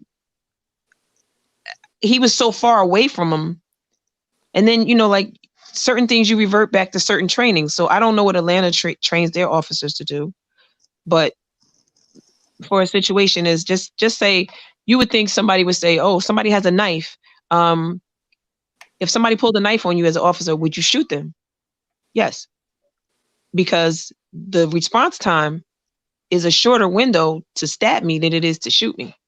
So the knife is actually more dangerous than another gun, unless somebody's faster to shooting. Okay. So that's good. That's a good point. And Camille, you to your point as well, because that's where I was going. I I was wasn't sure trying if to go that on was that. an No, right. unrealistic question to ask, because No, no, no. I It's mean, good. listen, if I was in the position, I'd want to defend myself also, because I don't. Yeah. Is actually a follow up question. Sorry, Del. So, It's okay. um, So wait, pause real quick, it's because could, We're hold on. We're over 8 o'clock. I usually do this for an hour, but this is good. but we're Hopefully, special. everybody. Yeah, you guys special. This is special conversation is needed. Okay. So We got COVID and police. if you right, if you guys that are watching, We're not more on trend. hang out with us, y'all. Hang out with us and Yeah, throw some hang out hearts. with us, Yeah, y'all. don't leave Throw us. some Don't leave hearts and us. I stuff. know y'all probably mad at me because I said something about this shooting, No, but hold on. you We're know. gonna get to that. We're gonna get to that. But hold on, y'all throw some hearts and some likes if you enjoying the conversation. Stick around, don't leave, okay? Because Oh, trust they me, threw a person lights on that one, Wardell. I feel like we're It was about to like, have a yeah, we don't agree commercial with you. break. Are we having a commercial break? no, we're not having a commercial break. Oh, But okay, because it sounded like it. I'm gonna shout out Renee Taylor, who's on. Chantel is going crazy with the comments on here, and I see you, Chantel. John Madison is still in the building. My little cousin Karima is in the building. Okay, y'all and Danya is in the building. Claudette Palmer is in the building. All right, so y'all hang out with us. All right, don't go nowhere. All right, so listen. Okay, the other part of it. This is the end of it for me. The other part of it is that the man was running away. Okay, he turns around with a taser and points the taser at the officer and ejects the taser. Okay, boom. We have two officers on the other side of him with guns. Okay, two officers. One possibly has another taser that he could have been tased with. To stop. It's a taser. Okay, and I'm not sure how close the officers were in proximity to Ray Sean, but it's a taser. Okay. The other thing is, hold up, and I said this on Facebook. The other thing is, if they let him run, right, what would happen? What could have possibly happened? They could have got in trouble internally. But if they let him run, they have his whole car sitting here with all his personal information. If they let him run, what could have possibly happened? That's true. That's true too. You know, like they could have put out a, like I said, I don't know and Atlanta does theirs. They could have put a at-large warrant out for him. They could have done all of that. But you understand that once he engaged, he already hit. Oh boy, got hit in the arm with a taser. He got hit in the arm. The cop. If you look at the video when the dash cam, well, not his dash cam, when his body cam fell, there was something ejected. He got hit in the arm initially. So I don't know if he just got put. He didn't get pushed. It looked like something hit him. So you don't know where he was at in the course of that struggle, huh? Yeah. See, that made my question actually even more, because I'm assuming that they would be holstered close to each other, so the cop, whatever would be the strong arm for the cop. You got it. It's probably on the opposite side of the strong arm is where your weapon is. Okay. So then he would know that his taser was on the other versus side of his weapon. body, and I believe it faces out so that he can grab the handle. Like grab the handle out and point it. Point it. Okay, that makes sense. So, like it. So if it's I'm right. Don't stand up if you ain't. Hey, I'm good. Hey. Because I'm not standing up. Okay. I'm right-handed. No, I'm right-handed, so my weapon would be on my right side. Mm-hmm. So the taser would be probably here to grab out and pull out. Okay. You know what I'm saying? So he would be aware which weapon was taken from him. Right. So he clearly, like one of the tasers was taken. So I'm not sure which one was taken. Whose taser was taken? Was it the whoever was closest to him in the video? That's whose probably taser was taken. You know what I'm saying? So they were wrestling on the ground. So somebody's taser, one of their tasers was taken. So the other one, he has a taser in his hand. So they're trying to stop him now. So with all that adrenaline going back and forth and stuff like that, the society wants police to do some real remarkable stuff. You know what I'm saying? In the course of situations like this, and until you walk and do it, you really don't understand it. You know what I'm saying? You look from the outside in and you say, oh, well, they could have done this. They could have shot him in the arm. Really? They could have shot him in the foot. Somewhere that was non-lethal. You don't get it. Police officers are allowed to go one step up in force to stop the threat. So if you beat me with a billy club, I can use my service weapon. Or they can do other things. You're right. Yes, you're right. You're right. You're right. But you have to also take into account of, now do I think those cops were racist? No. I don't think they shot him because he was black. I think they shot him because he had a taser. That wasn't a racist, that wasn't a black-white situation. That man didn't get killed because because he was black. He just happened to be a drunk man that night that ran from the cops and took their taser. Well, and how much does that also take into consideration that he was drunk and not thinking particularly correctly? Which is another thing. That my whole thing is there are a number of situations also as to where there have been cops afraid of black people, and with them being afraid of black people, they feel like they need to go the extra mile to render it safe. Okay. Right. So you know what I'm saying? So they like I watched a video with two cops with a white guy, and he had a machete, and he was swinging this machete around, and they're like, put it down. They must have told him like 1,000 times to put it down. Now that situation, I would have shot him, not because he was white, but because he was a crazy man swinging a machete at me. You feel what I'm saying? They let him go. Now, had he been a black man, I do believe he would have gotten shot.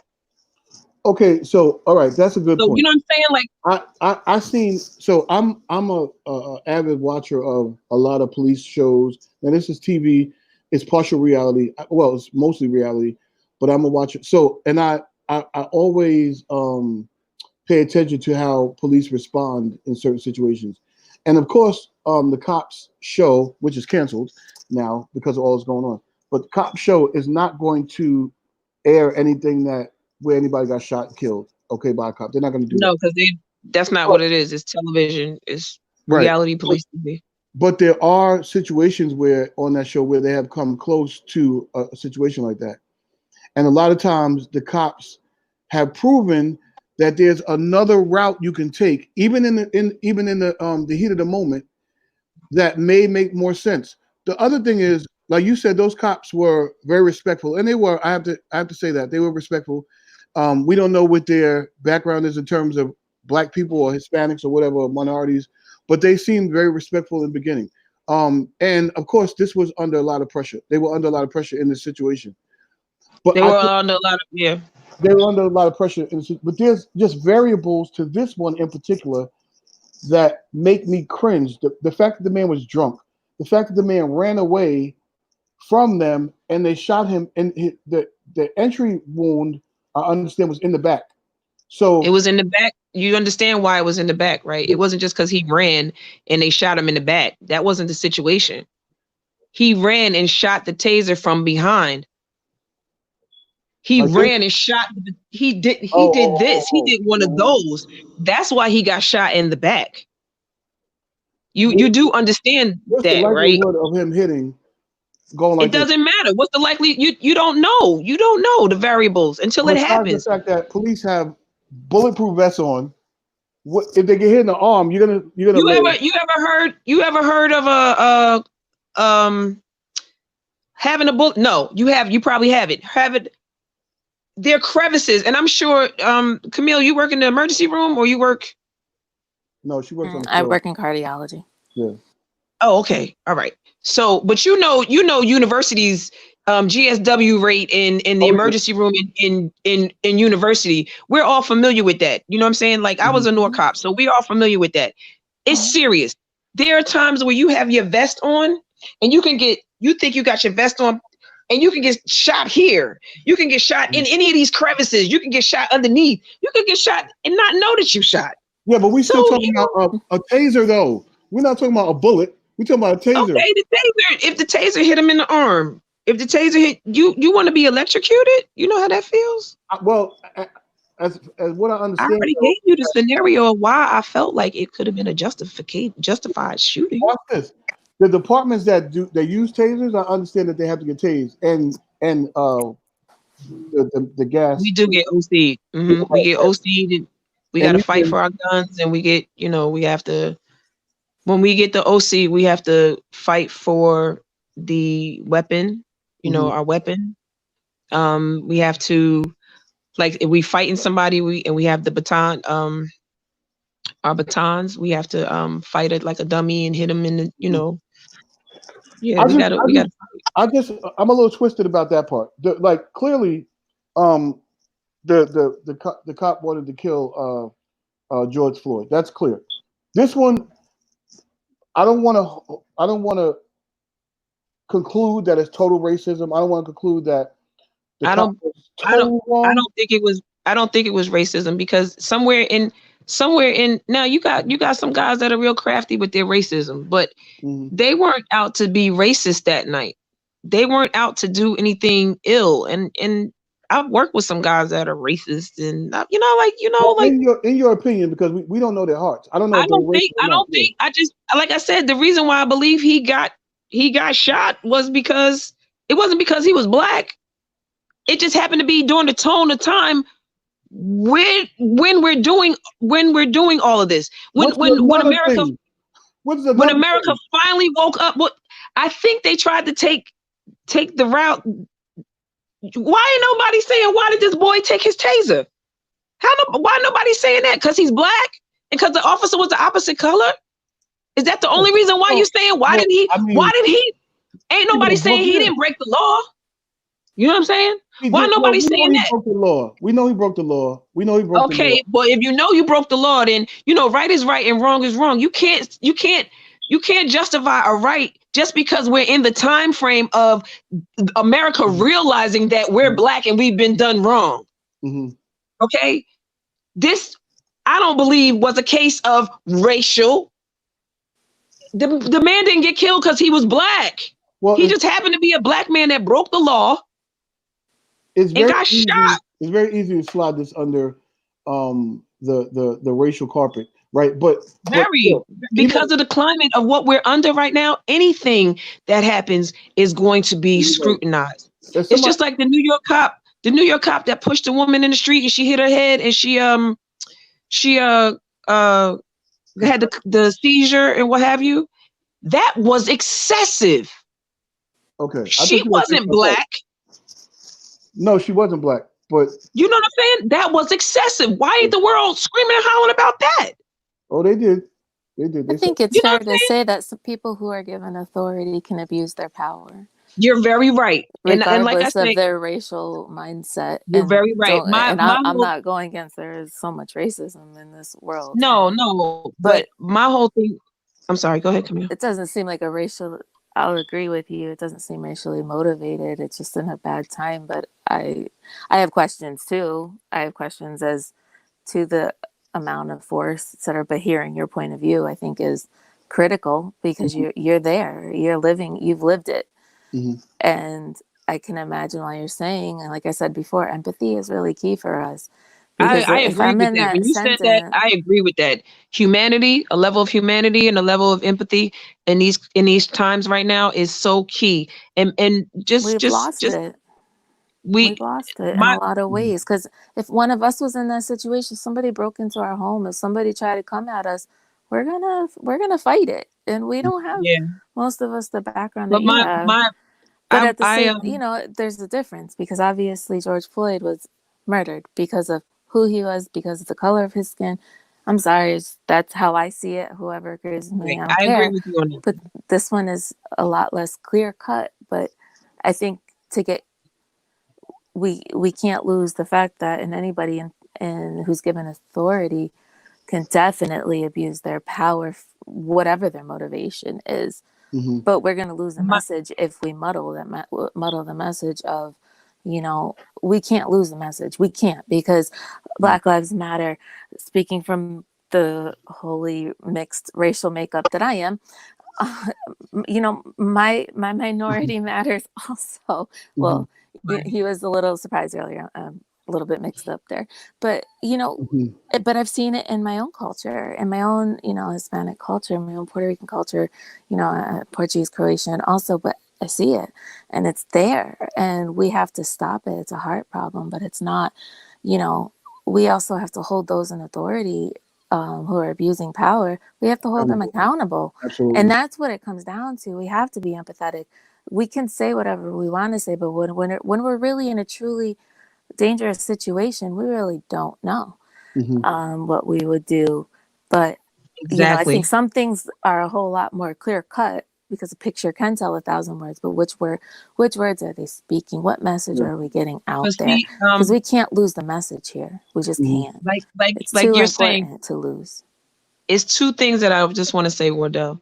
One thing is the job that I've done as a police officer. I love what I do. I work with the children, the kids in a program is called Walk the Beat. And basically, what it does is it bridges the gap between police and community with the young people in through art, through drama. And I've worked with them for 4 years with the kids in Elizabeth, and it just the kids realize that we're human as well. But Mhm. another thing is I love what I do as a police officer, or what I have done as a police officer. Um, I think that I was in a platform to have people, people that experience such bad experiences with cops, especially black cops and female cops, because female cops get a whole nother female cops get a whole nother um uh a whole nother dynamic or labeling that our counterparts don't get. Mhm. um and we're mean, we're, excuse my language, bitches, and we got problems and all of that other stuff. And I just say that each time I work with somebody, each time I pull somebody over, each time I do something, I have the platform to show that it doesn't have to be a negative experience. It doesn't have to be, one of those situations where you walk away and me, I'm laughing. I got a good sense of humor and stuff. So I don't have to be nasty at the beginning of a stop or dealing with me. I have the authority. And as long as I keep my composure and keep what I'm doing, I still have the authority. I don't have to use my authority for bad. You know what I'm saying? I still have the authority as long as I don't lose my control. Right. And a lot of officers come on the job, and some of them are scared, depending on where they work or where they are, and some of them, just let the authority go to their heads and become little dictators or what have you. And and that's where issues rise. When you allow that badge and the gun to get to your head, and that's across the board: black, white, Hispanic cops, Asian cops, everybody. That's just that's an individual personality thing. Right. But when you couple that with racism, when you were racist already, it's a done deal. Oh, it's a recipe for disaster. Yes, it is. Unfortunately, we have cops in America that are like that. Let me. And you have cops, especially some of these young people that say, it's us against them. No, you are a servant of the community. You serve the community. They pay your wages. You have to understand who you are dealing with. Right. No, everybody's not going to be a stellar or a wonderful person to deal with. You're going to get down in the trenches, especially depending on where you police at. I policed in the inner city. So my demographic was black, Puerto Rican, and dirty. You know what I'm saying? So, what we gonna do with that? Where I'm going with that? I'm gonna get dirty. There's sometimes I'm gonna come home smelling a little funky too. You know what I'm saying? I've had the dirt of the world on my shoulders. So dealing with that, I'm no different than anybody else that works in an office building that wants to go home to their family, that wants to do, stuff with their family. Absolutely. But let me just say something going piggybacking off of something that Camille said, about the time, this time being what it is. Okay, so we protested. We protested in areas that I never thought would have protested. Clark protested. Right. Westfield protested. Word. Black Lives Matter. Okay, so now that especially in Clark. I'm sorry, but I've been following around stores stopped and everything under the sun. What was that about? You know what I'm saying? But and that mayor still needs to be held accountable. I'm sorry, I just don't agree with him. So everybody is at the point where we're protesting across the world. So now for the Black community, and I'm posing this to some of your viewers, the Black community. Now we have a chance. We have a small window that our voices can be heard. We know that we've been done wrong over and over and over again. We've lost loved ones. We've lost family members, men in our family, children, women. We've lost people to stupid stuff by the hands of authority. Okay. So now you got a small window where your voice can be heard. The looting, the burning down of the Wendy's of where the man was killed made no sense to me. But that wasn't us though. That was a white lady. It doesn't matter. It doesn't matter. It does matter. Listen. What I'm saying is it's in the realm of what is going on. So anything that is done negatively is going to be looked at as we've done it. So with the small window that we had, all bad cops are bad cops. You can't do that. You're right, but let me just say, with the small window that we have for our voices to be heard, is anybody coming up with any agendas to say, look, this is what we want, this is how we want to go forward with this is where we're going to do, like once the protesting stops or once it dies down, because people were enraged about being in the house. They had been on lockdown. They've been on COVID, stuff like that. A lot of emotions, a lot of things racing, a lot of things, pressure bust pipes. So this was like, okay, George Floyd was the icing on the cake. Everybody's going out. Forget a mask. Forget the pandemic. Forget dying. Forget all of this. We're going to die for a cause. Okay. So now we're going to die for a cause. So what is the agenda? Who's speaking up about what are we asking for? What, as the Black community, where do we go with this? Well, I'm sure there are people that are doing that. Now it's not me because I don't know.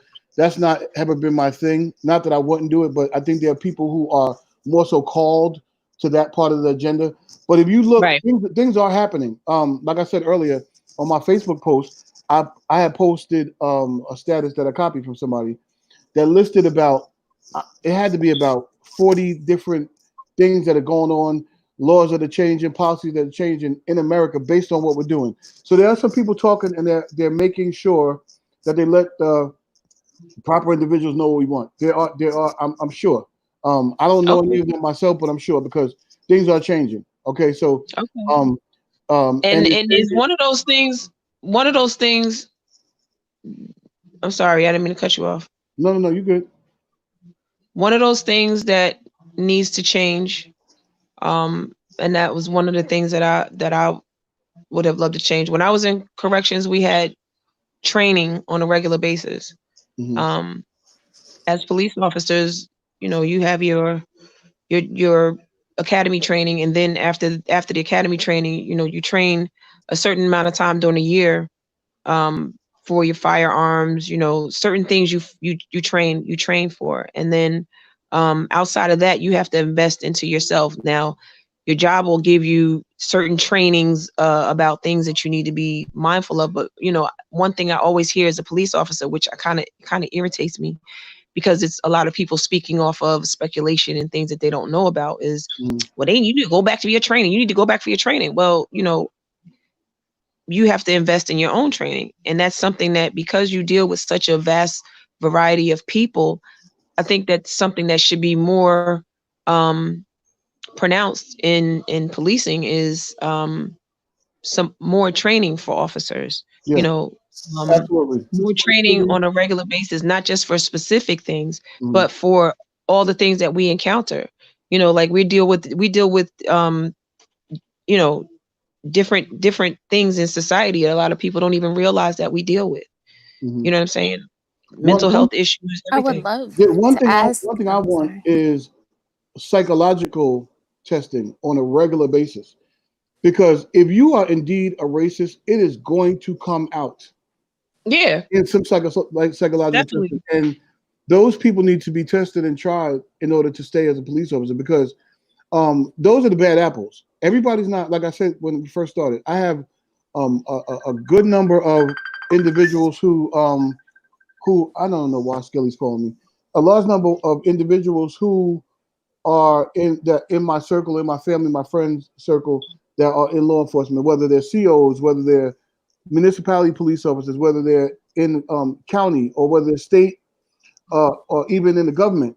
Um, there are some good ones, and the ones that are not good need to be. Everybody needs to be psychologically tested, and those who um, have issues with racism need to be marked, whether they're white, black, or Hispanic. Okay, so that's one thing. This is really good, ladies. I'm really grateful to you guys being on here. As I said before, we're over time, but this is a good conversation, and I do want to. Some people were offering some questions, some comments. I want to get to those real quick. Vernay, I know you wrote. Vernay wrote an entire paragraph on here. I don't know what she have a paragraph. Like, and Vernay is an author, so you guys she's on the comment, so you guys scroll up and follow her to get her book. She's an author. She's one of my sisters too. But she wrote a book. Renee, I'm not reading that. Okay, sweetie, you're gonna have to come on the show or on the live or something. I'm not reading all that.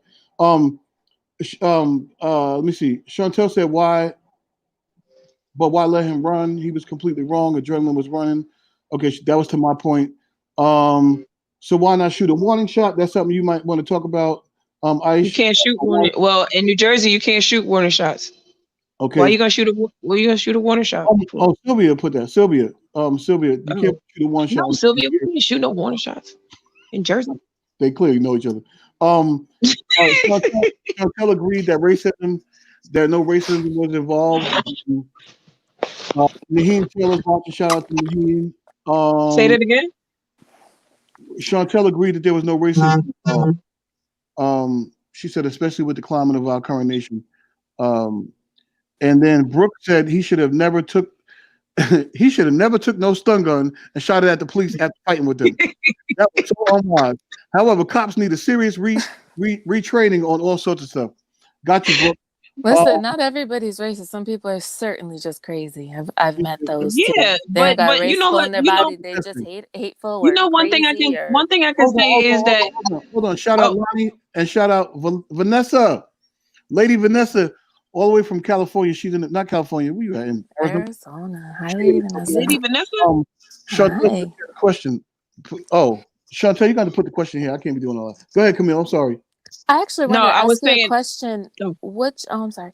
Which, if there was something that you could go back over your own career and your experience as generally a police officer and then as a woman and then as a Black woman, is there something that you wish was offered to you that would be helpful as a police officer or in your as a department, saying, hey, this would be helpful, this would make a difference, this would make us better, make our department better, something like that? I think the key is the the conditioning. You know, we have muscle memory. So, you know, the things that you do, repetition, it seems to work better in your favor than not doing it. So the training is key. You know what I'm saying? The sensitivity training. We deal with a lot of LGBTQ. We deal with a lot of, you know, mental issues. We deal with a lot of hunger, kids. You know what I'm saying? Like we're all partial as police officers as kids with kids. And in my experience, the racist cops, you know who they are when you work with them, but they let you know. The scariest things are the racist cops that you don't know who they are, because you don't know how that fares for you in a situation. You know, you hear about cops getting shot in friendly fire and stuff like that. You know, y'all think y'all got it on the street. Well, we got it inside. So, you know, like it's a whole different situation. And also, I lost my train of thought. Oh, I had a good one. I forgot what I was going to say. Camille, you said. Okay, well, while you think about that, I know. I'm like, while wait, you I should think be about that, flowing with you. I feel like I should be while you know, think right? about that, Chantel had a question. about what could She be wanted to ask offered. you guys if What you want? you have ever escorted a drunk person home, and instead of arresting them, oh, okay. So have you ever escorted a drunk person home as opposed to arresting them for a DUI? I don't know if you want to Yeah, answer that, but you yeah. have. No, So I maybe think not escorted them. Maybe not escorted them, but you know, allowed them to call somebody, or you know, like took their keys or whatever the case is, parked their car and had somebody come get it so they couldn't drive their car. Yeah, but see, I find that I find different ways to not do paperwork. No, I find different ways to Who's trying right. to to do paperwork? Nobody to wants paperwork. I find different ways to police, like you know, different ways to work with the community. You know what I mean? Like I don't. First of all, I don't mess with people for things that I do. All right, not saying I drink and drive. So get that out y'all heads. But I'm saying like my car, for instance, tinted windows. I got tinted windows all over my car. I don't have a front license plate. New Jersey, you have to have a front and a rear license plate. If you have those things going on, I'm not giving you a ticket for that because I do it. So anything that I do, if I'm talking like um the headset on the phone, I wear one. So if I see you pull up next to me and they real brazen out here, they'll pull up next to you and talk on the phone. Oh, you getting pulled over because I'm wearing one. So you should be wearing one. You know what I'm saying? If I got something hanging from my mirror, I'm not giving you a ticket for that. You know what I'm saying? Like those are stupid things. Like I'm not harassing the taxpayers that pay my salary, but I'm not letting y'all blatantly break the law in front of me. So, you know, my way of policing is a little bit different because I think people are already scared enough when they see police pull up on you. And sometimes we ain't even thinking about you. We want to go eat, you know what I'm saying? Or go to the bathroom and we ain't thinking about you. And you do something stupid, like freeze up and then hit the brake or hit the gas. And then, you know, like now we on you, like, what's wrong with them? They on drugs or something, you know, like, so now we stopping you. And then there are some officers that look for stuff to do because they want to be proactive, which is not wrong unless you're harassing people. You know what I'm saying? So, you know, So it's that's good because that speaks to the point of there are good cops out there, and so yeah. you police community. Your policing is community oriented, and some cops their policing style is authoritative, and you're not going to disrespect me. I'm the police officer. I have the gun and the badge, etc. And although that may work in some situations, because there are some It tough doesn't work situations, in all it situations. You doesn't don't work need at it. all. It doesn't work in all situations. Hey, Kathy, Spencer Ali, I see you. Um, Chantel said, yeah, that's what her cousin, who I'm assuming is the officer, said. The paperwork is crazy. But I can certainly appreciate that because let me tell you something. I've been stopped in Newark and I've been stopped in Woodbridge, and yeah, I'll shout y'all out because you need to. Because Woodbridge is Woodbridge, rough. Woodbridge, Woodbridge. I'll tell you a part of the story. Woodbridge, the cop came to my door and asked me for my license registration. He stopped me for no reason, honestly, because I was about to make a left turn, looked up and seen the sign that said no left turn, and just turned my wheel to the right and started driving. And he spins around, puts his lights and sirens on, and pulls me over. There was no reason for him to stop me, none, except that he seen my face was African American. So, you know, at the end, he was okay. He wasn't he didn't do too much, but then his partner came to my passenger's window and looks down in and goes, he sniffs and he's like, was you in here I smoking smell weed? marijuana. He was like, you was in here smoking weed? I said, sir, come on. I don't even smoke. I was like, I'm a man of God. I don't smoke weed. Okay. I was about to say, I'm a man of God. I don't even Well, smoke. I don't well, even smoke. you can't say that no more. But anyway, I'm a man. I said, I don't smoke weed. Now, this was a long time ago. I was like, I don't smoke weed. He was like, you sure? Listen, watch y'all. This is what he did. He was like, you sure you didn't have a blunt in the car? You sure he wasn't smoking a blunt? Like this, like he was black, like imitate. So I said, so that's when I got pissed off. I said, now you were being an idiot. Now this was years ago. I probably wouldn't do this today. But I was like, now you're being an idiot. I said, and I don't smoke weed. I've never smoked weed. And there's no weed in my car. And if you try to search my car and there's weed, there ends up being weed in my car, you planted it. And I will have 350 people down here to vouch for my character, And so that's when he backed off. And then he was like, oh, we got a smart one. Yeah, I'm smart because I know what y'all do. You know what I mean? Now, okay, that was Woodbridge. And I didn't do anything That wrong. was Woodbridge? That was in Woodbridge. In Newark. I'm not saying it like I'm surprised. I'm not saying it like that was Woodbridge. Oh my God, yeah. Woodbridge. In No. Newark, I'm just showing y'all the contrast. In Newark, and I'm still a black man, still a big black dude. In Newark, both of these happened a long time ago. In Newark, I got stopped because the registration on the car was expired. I admitted to the guy. Oh, I don't know what just happened to my computer. But I admitted to the guy that, okay, my bad. You're absolutely right. But then I said, again, this was a long time ago. My L's wasn't right. So I told him that my L's wasn't right. He was like, you know what? Don't worry about it. We all got problems. But I am going to have to tow the car because you don't have the registration. And if you drive off and you get stopped by somebody else. You get stopped by somebody else, or you get into an accident, then the last officer that was with you is responsible for your well-being. Exactly. So he I ain't gonna be responsible for you and lose my job, bro. He had my car towed, but I respected him because he was like, you know what, bro? If I'm getting your car towed, you're not gonna be driving anyway. Get your stuff together, and you'll be all right. But he let me. It was a short black cop. We pounded it up afterwards, and that was it. And they took my car, came to get picked up. This is what I'm saying. There's a difference between policing authoritatively and policing as a community. But that's always key about knowing your demographic, knowing your area, knowing who the people are that you are policing. Like, you can't be from Chatham and come and police in Newark because it sometimes may not work out. You don't understand the seasoning that's on the streets of Newark. So you should stay in Chatham and police up there because you understand that they don't use no Sazone up there. They use Sazone down in Newark. You know what I'm saying? Right. They use, they might use salt and pepper up there. In the neck. They use what I'm saying? In the neck. Pepper. Yeah, you know what I'm saying? But like it just sorry. I'm sorry. It just doesn't work. That's why when you become a police officer, you're supposed to be from that area. You're supposed to be from where you are policing because you understand the demographic. You're not scared to work in that area. Now, you're supposed to have a level of fear when you are a police officer. Any police officer that didn't have a level of fear, I would think he was straight crazy. Okay. Right. But at the same time, when you treat people like people, they usually respond back.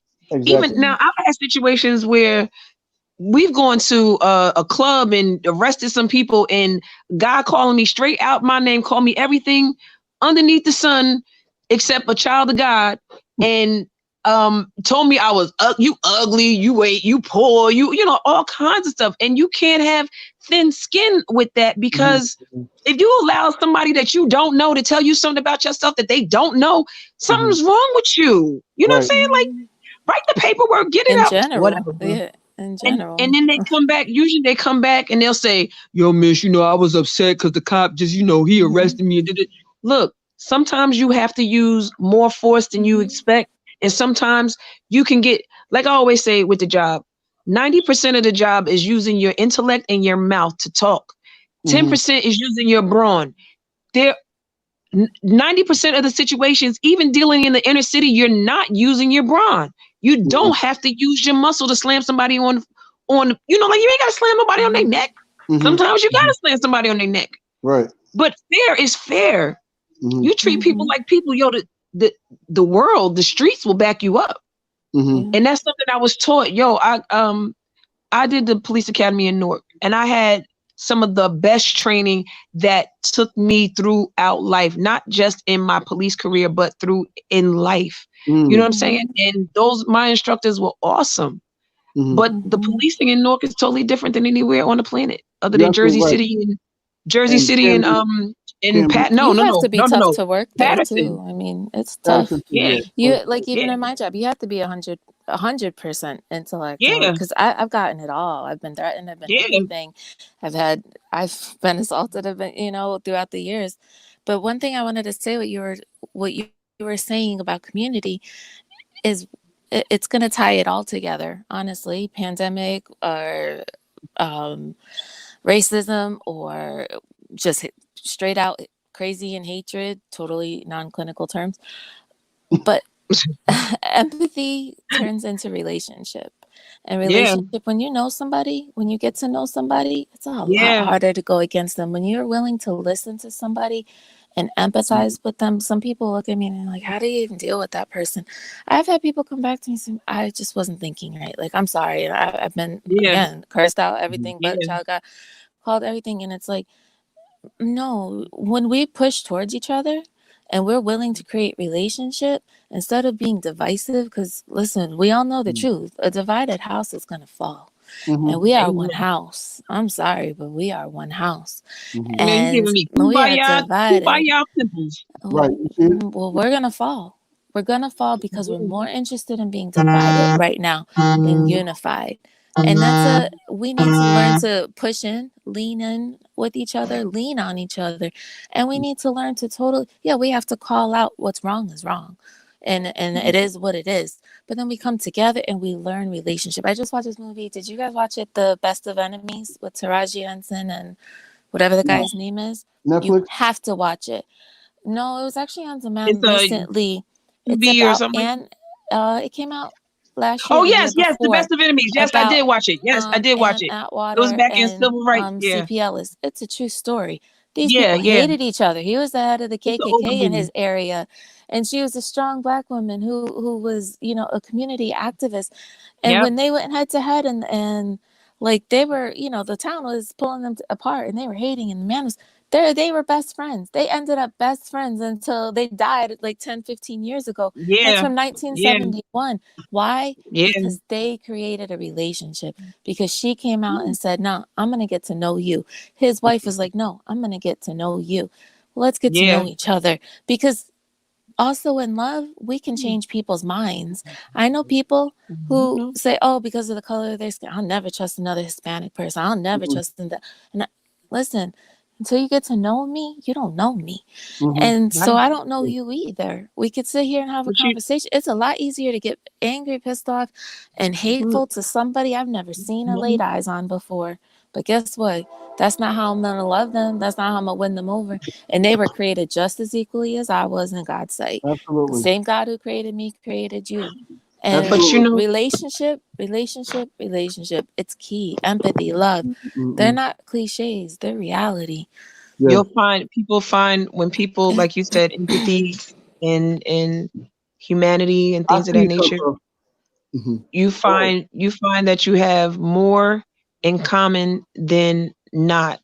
And with COVID and with the temperature being what it is, I have never seen people take to I've never seen anything like this. And we thought we lived through some history before. I ain't never seen nothing like this before in my life. Between COVID, and I granted, I got my own theories and my own feelings about COVID and having lost some family behind COVID. So it's not like I'm totally insensitive, but this is a whole, we're going in, there is no more norm. You know what I'm saying? We're going in a whole different way. But with us now, what I'm seeing is the unity across the world coming together for a common cause of injustice. You know what I'm saying? Like, yes, there have been years and years of injustice going on, and it's finally being recognized. You know what I'm saying? It's finally being like on the forefronts of everybody having it on their tongue. You know what I'm saying? Like, it used to, at one point it got to me when people said Black Lives Matter and people would say all lives matter. It's like, you don't understand. Like, you don't understand. For you to even come back and say something you don't understand.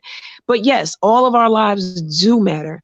And no one life is more important than the next. But if we're not all celebrating that, and we're not all, like you said, having compassion and understanding towards each other and working together towards a common ground of moving forward for change, moving forward for different things, we ain't never gonna get nowhere.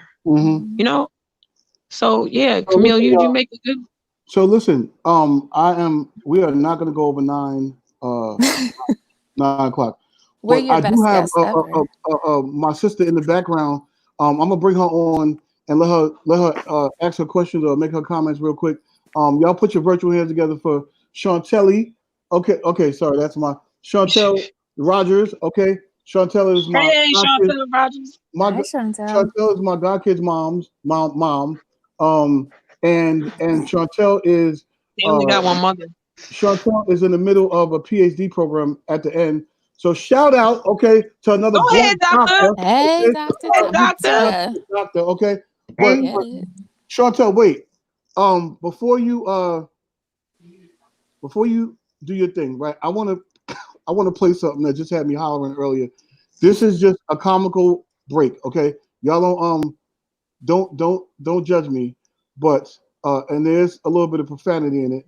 But if I can get it up, yeah, I'm gonna play it for y'all so we can laugh a little bit, because this is this is a heavy conversation. Oh, excuse me, my dog. Wait, my dog. Hold on. Get out. Get out. Go, get out. I'm on the line. Get out. So the dog supposed to be like, okay, no problem. She's supposed to run upstairs. I'm on the line. Don't get out the door. Here we go. Listen, Let me share I know the dogs screen. who understand Spanish, so yeah, she does. I think my dog was Spanish when we got her, because she ain't like the black people unless she was just racist. She don't seem to be racist though. Only some of I think us. she was Spanish. Okay. Come here. She fussing at somebody. Let me see if I can get this up here. Chantel, you know what I'm about to pull up. Chantel, did he pull you in because he find can't it. read Oh, an man. entire I paragraph? didn't know why I was pulled in. Because he can't be bothered to read. It's all right. I had a lot of comments. Yeah, he is so not bothered to read. He was like, people got comments, they want to say something. Oh, I ain't got time to be reading this, and I ain't got time to be reading that. Well, we're like, wait a minute now. I had so That's many the point of the comments. conversation. Are y'all talking about me? Agree. Absolutely, we talking about you. The devil is a liar. You talking about me, and I'm trying to do something for y'all. Okay, What I do with you, I'm Issa. trying to Look, make you trying to enrich our lives. I'm trying to How make dare the us? folks laugh. You know what I mean? And y'all over How there talking dare about us me. go there with you? Yeah. All right. Did you really think so you're go going to ahead. come up against 3 strong women? Really? Nah, You know what I'm saying? I'm not I scared. am no. retired. Stop. I ain't scared of And we y'all. got a doctor and another doctor. Camilla doctor. I ain't Yeah, scared of no, y'all. not really, but thanks. All right. So anyway, go ahead, Don't be coming to Chantel. me with no medical questions. I'm gonna pull this in. Except for wear a mask, wash your hands. Washing universal precautions, okay? And I don't really know y'all like that, so I'm about to put my Mask on. No, no. Put it on sideways. Wait, Wardell. Put it on Wait. I'm sideways. sorry, y'all. Wardell, when you said that they be wearing them sideways, kid you not, I was in Home Depot and it was big dude. Yo, he had it over this part. He had a mustache.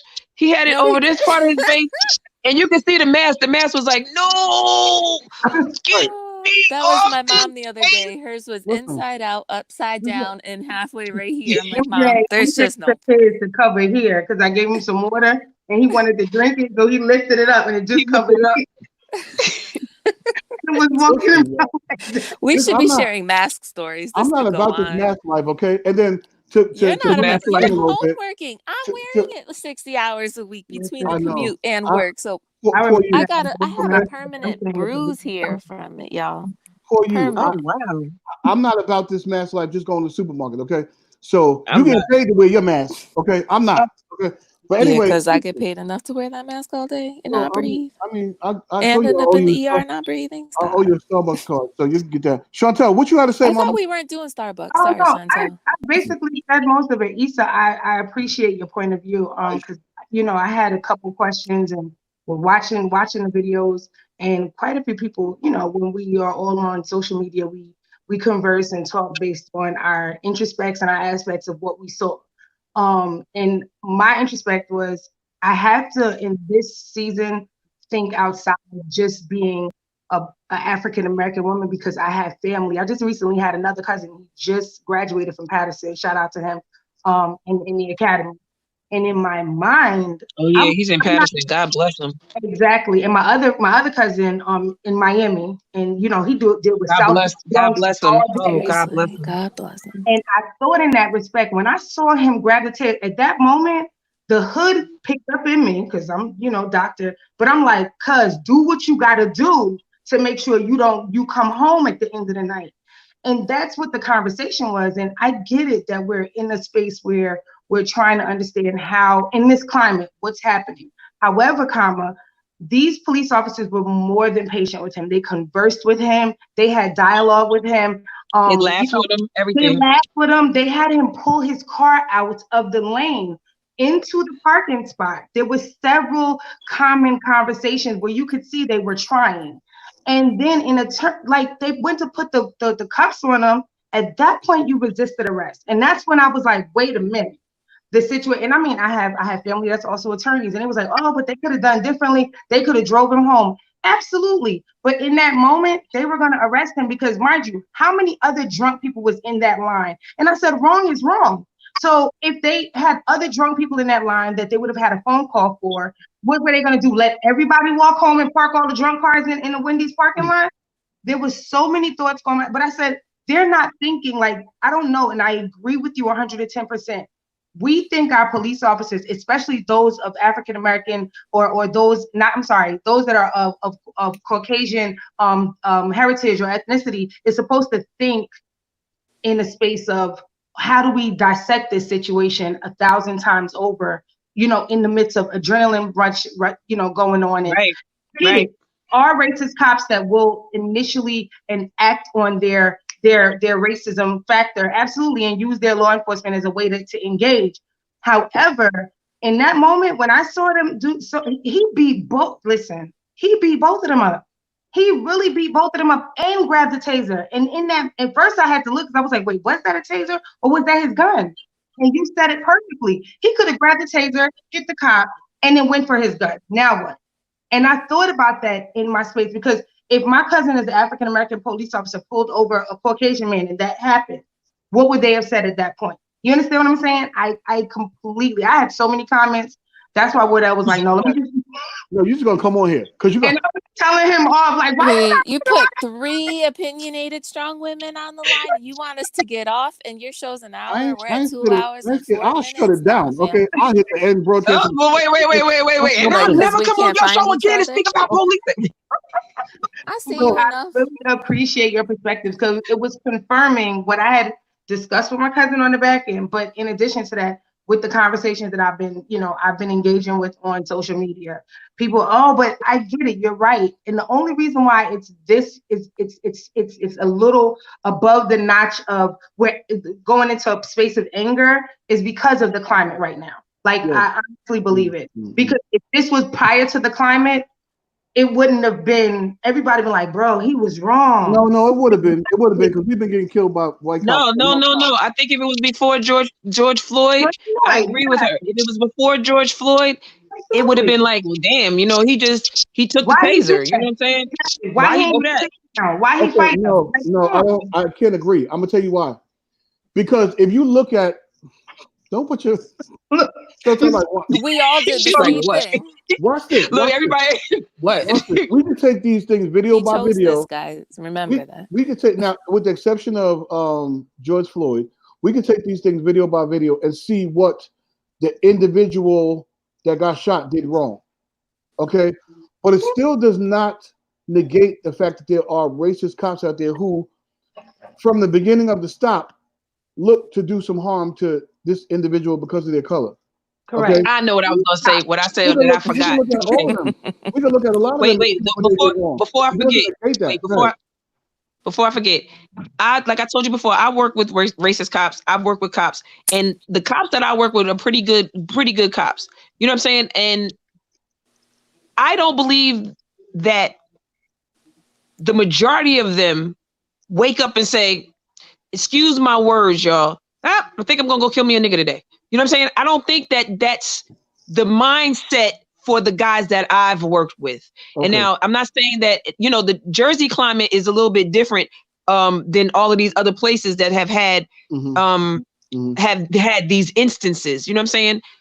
Not saying that it does not happen in New Jersey, but we're not so quick to, like we're a little more chill. Like we ain't gonna blow your head off, excuse me, because like we're nervous that you didn't listen. I've noticed that we give more and more chances for people to do what's right and hear us, as opposed to just shooting you because you didn't hear. Now, like I said, I don't think also sometimes officers realize how much intimidation they hold when they tell you when they give you a command. You scared. It's just like your response when an officer tells you to do something is like our response when our lives are in danger. We feel the same thing, but people don't understand that. They want to say, oh, he was racist. Oh, she was this. Oh, she was that. Just like a cop pulls you over and you get nervous and your heart's fluttering, your papers could be right on your car. You could be doing nothing or whatever the case is, but it doesn't stop you from being nervous. It's the same, almost like the same feeling when somebody takes a taser and points it at me. You know what I'm saying? And they're on the opposite side of the law at this point. Yeah. You know what I'm saying? I can understand all that. I think we're living in a highly sensitive moment in time. And I'm not only talking about after George Floyd, I'm talking about pre-George Floyd as well. We're living in a highly sensitive moment. Not as much as after George Floyd. Absolutely. But I don't know if we can say that either, because we just weren't in motion before George Floyd. We're in motion now. Well, we wasn't doing nothing. So the fact that people, but take into consideration, because you can't take out into consideration that people have been cooped up for 3 months. Yeah, that's what I was about to say. When I said we were in motion, that's what I was saying. I completely agree. That's a stressor. And then when you watch the straight up murder, just watch a straight up murder on top of people being cooped up. And there's already people dying. We already have a high level. We already are seeing Black and Hispanic people dying at a higher rate. Agreed. And we're seeing, ignorance has always been there. Hatred's always been there. We're watching it more and more now. But the climate is so that you just created this perfect storm of events, and it's coming together, and it's creating something so much stronger. And there's the true fear of what hatred and racism does. Absolutely. And there's the true fear on my point of view of, oh my God, don't protest so close together. Oh my gosh, because we were just overwhelmed, had the army, and I watched my coworkers die. And we can't take those things apart, but there's a reason why people are perpetuating violence and perpetuating these things. Because some of them are just, there's fear, but also, hey, I've been cooped up, and guess what? You're not going to tell me. Then but again, listen, we can look, there were armed protesters at a governor's mansion and nothing happened in another state. At Correct. same, we can look at they all go together. But it's still They're valid all a though. piece of the story. All There of this, is no one perspective. all of this that's There's going on now is valid, and it's of course we were cooped up for 3 months, but also this anger has been built up for years though. We yeah. cannot It has, like, but like she said, I agree with her when she said pressure builds bust pipes, and us being quarantined and not being able to move free about like we're used to, and not being able to do things, see family, losing family, not being able to see family, all of this stuff, all these stressors, not having no money, jobs, and everything, all of these things, like she said, this one last element Fueled boop, it. That was created it. the perfect storm, and Yep. it blew up. So And to add to that, Issa, the fact that that man had no compassion in his face on how during the killing, there was no humanity in him, nothing. And the video that Straight up recorded it murder. were people pleading for his life added to that flame. And that was at that point, a lot of African Americans said, I have to, like, we have to do something in that I space. want to add something. This last situation, there wasn't a lack of humanity in these gentlemen at all. Like I didn't Right. see that in the I didn't see way that they either. conversed. I didn't get that at It all. wasn't pure murder, hatred. I want to Exactly.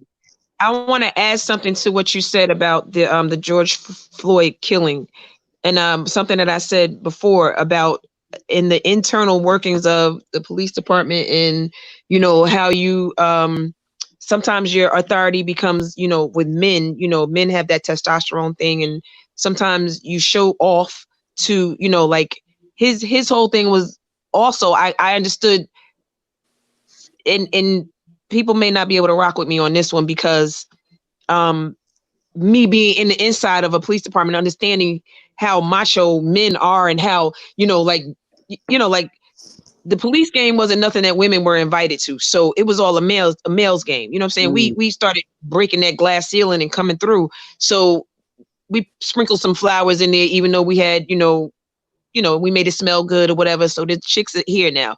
However, men always show for men. You know what I'm saying? He had the officer that killed Floyd had his brother-in-law as one of the cops, the 3 cops that were there with him. Allegedly. And, right. And then two newer officers, you know what I'm saying, were there. So he was the senior most officer in there. And depending on what police department you come from, seniority means a lot to some people. Yeah. You know what I'm saying? In these police departments. So therefore, I'm senior officer. So therefore you have to listen to me, and you're going to listen to me, and I'm going to do it this way. And so that look also on his face was the arrogance of being senior officer and showing his behind for these young guys. And he went too far. You know what I'm saying? So, absolutely. But I think, you know what, at the end of this all is, and like I said, we got to go because this thing has been 2 hours. It's been good though. Thank you guys. I really appreciate it. But at the end of it all, I think the positive piece of this is that, yes, we were cooped up in the house. Yes, we were on quarantine. Okay. And we were anxious, and we were depressed, and all of that has built up to this pressure that has released now into this whole movement. And I think I'm only 27, and in all my 27 years of life, lies. I'm sorry. Did I say it out loud? I thought I was muted. I'm my bad. No, definitely lies. Please let go of that Anyway, Listen, remember when you were a kid and your your parents heart. had that old pressure cooker that the thing went like this and you Yes. never knew it wasn't going to fly? And my mom's flew at me a few times. That's what happened. I don't remember that That because I'm only piece 27. flew off. Okay. Listen, 27 years ago, they were still scary. And that little piece flew off after that man murdered that other man. With that, that's it. That piece flew off and hit us right in the head. Right. And that piece was hard. You could kill somebody with that piece of the pressure cooker. Well, there's a reason to make bombs out of pressure cookers. We're not trying to kill nobody, but we are trying to have our voices heard. Okay, we are trying. That was an analogy, Wardell. No, I know, and I just flow with the analogy. You can't read paragraphs either. It's okay. Oh, no, I'm not reading. I'm not reading paragraphs. Shout out to Renee for that. Appreciate the comment. Appreciate the comment, man. But I'm not reading all that. Okay, it was a lot. She's an author though, so you gotta expect that of her. With all of that said, that is so stereotypical about what authors. Well, she's a writer. So she wrote a So book. she had to write a book. She wrote That's what you listen, said. okay, what you didn't see was a comment. Okay, wait, when this is over, go back and see that. It's like this long. Okay. So it's my So, type of comment. so I'm gonna yeah, love just it. that comment. So anyway, guys, the thing is that this has built up into a movement that has created people that are unstoppable, and we are going to be a force to be reckoned with going forward. I'm not saying this is all going to go away. I'm not saying that everything's going to be peachy keen after this is all over. But at the end of the day, we are moving, we're shaking, and we're doing it. Okay, and that's what's important. And we're bringing people to the forefront of responsibility that we need to. Okay, and hopefully laws come out of this, and honestly, listen, any other minority that's struggling, we also need laws for them as well. You know what I mean? But right now, we know that this is a trend in the African American community. We're getting killed, and it seems like it's becoming more often than it was before. But we need this movement. Let's stay in this movement, y'all. Make sure you guys do your part, okay? And we all collectively can do our part. If anybody has any last closing words, a sentence or two, okay? We're gonna go out on this video that Chantel sent me, okay? That is hilarious. It's hilarious. But anybody got something to say? One or two I just sentences. want to say, Wardell, thank you for thinking of me and using your platform to allow me to express how I feel. I'm not angry about any of what's going on. I'm angry that it's more like kind of fed up and discomfort, fed up. No, it's like fed up because the only reason why my people are targeted is because we're darker, we look different, we speak different, and that's the only reason why people come after us. Like there are times when I look at some of this stuff and I just cry like, yo, just because I'm different. You know what I mean? Just because I'm different, I'm looked at as aggressive before I even open my mouth. You know what I'm saying? I'm treated different than my light-skinned cousin who has hazel eyes. You know what I'm saying? Colorism is a big, or whatever the word. Colorism is a big thing. And it's like, my darkness doesn't mean I'm dirty or wrong. My darkness is beautiful. And it took me a while to understand that. And my mother told me all the time I was beautiful. But society doesn't say the same thing. And I deal with more society than I do with my parents. You know what I'm saying? But I'm not the only little girl that felt like that or looked like that or felt wrong because people come against my race, you know what I'm saying? Or my Black people or whatever the case is. Emulate the mess out of us, but want to persecute us so bad. You know what I'm saying? So there is hope in the future because I got faith and my faith has never wavered. It's just time. It takes time to make change. Definitely. And it's not going to happen overnight, even with the protest and everything. And I pray for everybody that's out there. I pray for every situation that's going to happen because this is not the last situation that you're going to see like this. You know what I'm saying? It's not the last situation. Nope. So, prepare yourselves to fight, but not to fight wrong. You know what I'm saying? Not to fight with protests that burn down your communities, not to fight and loot, not to fight and take things from the community. Enrich the community and walk proud and stand proud as Black people. You know what I'm saying? That's Amen. That's it. Amen, Bishop Jr. Thank you. Okay. I think Yes. the closing remarks, okay, for all of us. So Oh dang! Can I say thank you?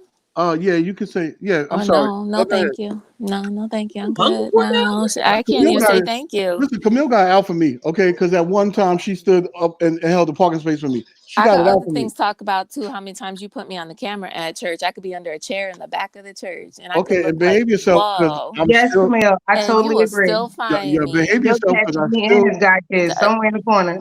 I'm He still. called You me have an to come ugly find cries, me. y'all. You have to come find me with the kids first. He got me an And you ugly had to work it cries. out. Yeah, Y'all all better Praise over. the behave. Lord, ugly So cries. that's Y'all better nice. behave because I'm gonna That's write nice. notes. I That's promise nice. you. He got us all out there. You That's behave. nice. And I then he tell. smirks. The thing is, he smirks when he does it. You ever like the notice kids would that? say. He All right, smirks. He y'all keep it smirks up. when he does it. Church is Thank you, gonna be back sir, on. for Okay. allowing. And listen, we appreciate you Can't wait, allowing us a please. voice. I Yeah. know I appreciate it from my point of view. Mhm. I know each of my sisters here appreciate it. Thank you for allowing these strong women to come on the show and represent ourselves where we are. And yes, it's a show, because you know that we're going to make it a show. And next It's time a we're Facebook on, we Live. will be sending our riders out so we know what, you'll have in studio, because maybe we'll be in studio one day and you'll be taking care of us. My boy left. Thank you, sir. He was like, you got to get your people together because ain't no cookies or crackers in backstage. I was like, Seriously. listen, No, okay. where's my dinner? How Where's about some craft virtual cookies? services? I just worked Can I get- all day. Where can I is get some craft fruit, please? services? Yeah, I need Oh, some Jesus. fruit. You Can see, I get some warm this water? is what happens when you have your friends online. Okay, but Chantel, you want to say something? A special guest? Yes, doctor. I thank you for making me a special guest. I had a lot of comments in the comment section, That's and he was hilarious. not beat to read none of them. No, But I there were too many. appreciate you. Okay, you wrote a book with chapters. That's what you I wrote. did. Congratulations, She had bullet points. doctor. That's You the are doctor in her. improving. That's that doctor You are stuff. Thank you. improving. Right, exactly. Thank you. I'm in dissertation phase, so Right. well, I'm in chapter 5 actually, so I'm done. You got I'm this, just waiting girl. on my You got editor God to bless. come through. So Yes, it's God been a bless. lot of God work. bless but my chocolate sister. Thank you Yes, so yes, much. yes. Thank you, lady. She's So, almost done. hopefully- So when you Oh. start getting that doctor money, okay, you can pay me back the little $5 you owe me. All right? Okay. $5, That the went to whole your God $5. kids. That went to your This- God kids. Matter You of know fact, what? you owe can give me it to coffee, Camille. so stop. You can give it to Camille because she held the parking Big spot. Camille. Uh-huh. Give it to 20 Camille. years ago, I held him a parking Right. spot. I need And my she's I- already coffee. delivered. Okay. Anyway, Look, ladies, don't thank you forget all. either. Thank you all for Play the taking video. time out of your, I am taking time out of your I'm sorry. schedule to come on. I know, Camille, I know you Yes. came from work. You was working hard all day. And so I'm I'm grateful. not ready for this video again. You know, I'm over here Put the Bob the video on, Builder, because right? if you let us keep talking, we're gonna keep talking. And that's why I'm Well, he I'm was saying talking. what I'm Look, we saying keep right now. interrupting him. Okay, Sorry. Go ahead, exactly. Wardell. You were saying. Y'all be as strong black women and interrupting me. But Okay. It's what Okay. it's what we do. So, this video, I'm sorry, y'all. This We Camille know how to listen Camille to is each black other. in spirit. She's Croatian, Puerto Rican, and Portuguese. Portuguese. Portuguese. You think the When you Puerto said that, Rican I was part like, of me oh, makes sure. me quiet? Yeah. Amen. So, Man, okay, Puerto anyway, Rican makes me. Anyway, y'all. So thank you for coming on. I appreciate Chantel. You just showed up because you had a chaptered book in the comments. So I appreciate all y'all taking time out of your schedule to Thank and you you. better be taking care of my god kids. Better make sure they got dinner, okay, and they fed and I they. just took their ribs out the oven. They ready. Oh, shoot, wait, I might Oh, have where to you come down. live? I'm coming over. Wait, hold on. Where's my Wait. craft services? Look, all of a sudden you ain't that far. Earlier I was like, why you not in this bubble? Somebody fat, yo. Anyway, so we're gonna go out with this hilarious video. We had some tough conversation today. Thank you for your perspective, Aish. I don't know if I was ready for that, but it was good. I don't know if I was ready for her perspective, but it did shine a good light on what police do and the reality of policing in the streets. So thank you for that. I'm grateful. Shout out to Charles Kennedy who just showed up. Angela's back. Aisha Goodridge, Jaleesa, my little goddaughter, and Bash and Gina. My sister Gina was in the building too. So shout out to y'all. Thank you for coming through. I am going to play this video now. Take y'all out. This thing is hilarious, and like I said, it has a little, a little bit of profanity. I don't usually post things with profanity, but this thing was hilarious. Okay, so y'all watch this. Here we go. Are you quiet? Shake your cup. Go, animal. Go. Go. Oh, go. Go, move. I'm trying to go. Oh, wait a minute. Who finna throw up? Oh, go. Hey, wait a minute. God damn. Hey, whoa, get out from me, Lasha. Hey, come here. Y'all ain't these animals. Hey, shoot, go, move. Oh, shit. Move, Chad. Hey, baby, do. God damn it. Oh, shit, I ain't got nothing on. Go. Move. Oh, shit. Baby, do you don't put me in neutral. Go. Let's go. Oh, shit. Oh, move. Make it go away, Jemiah. Say shoot. Everybody say shoot. Oh, shit. Look at me. Oh, goddamn.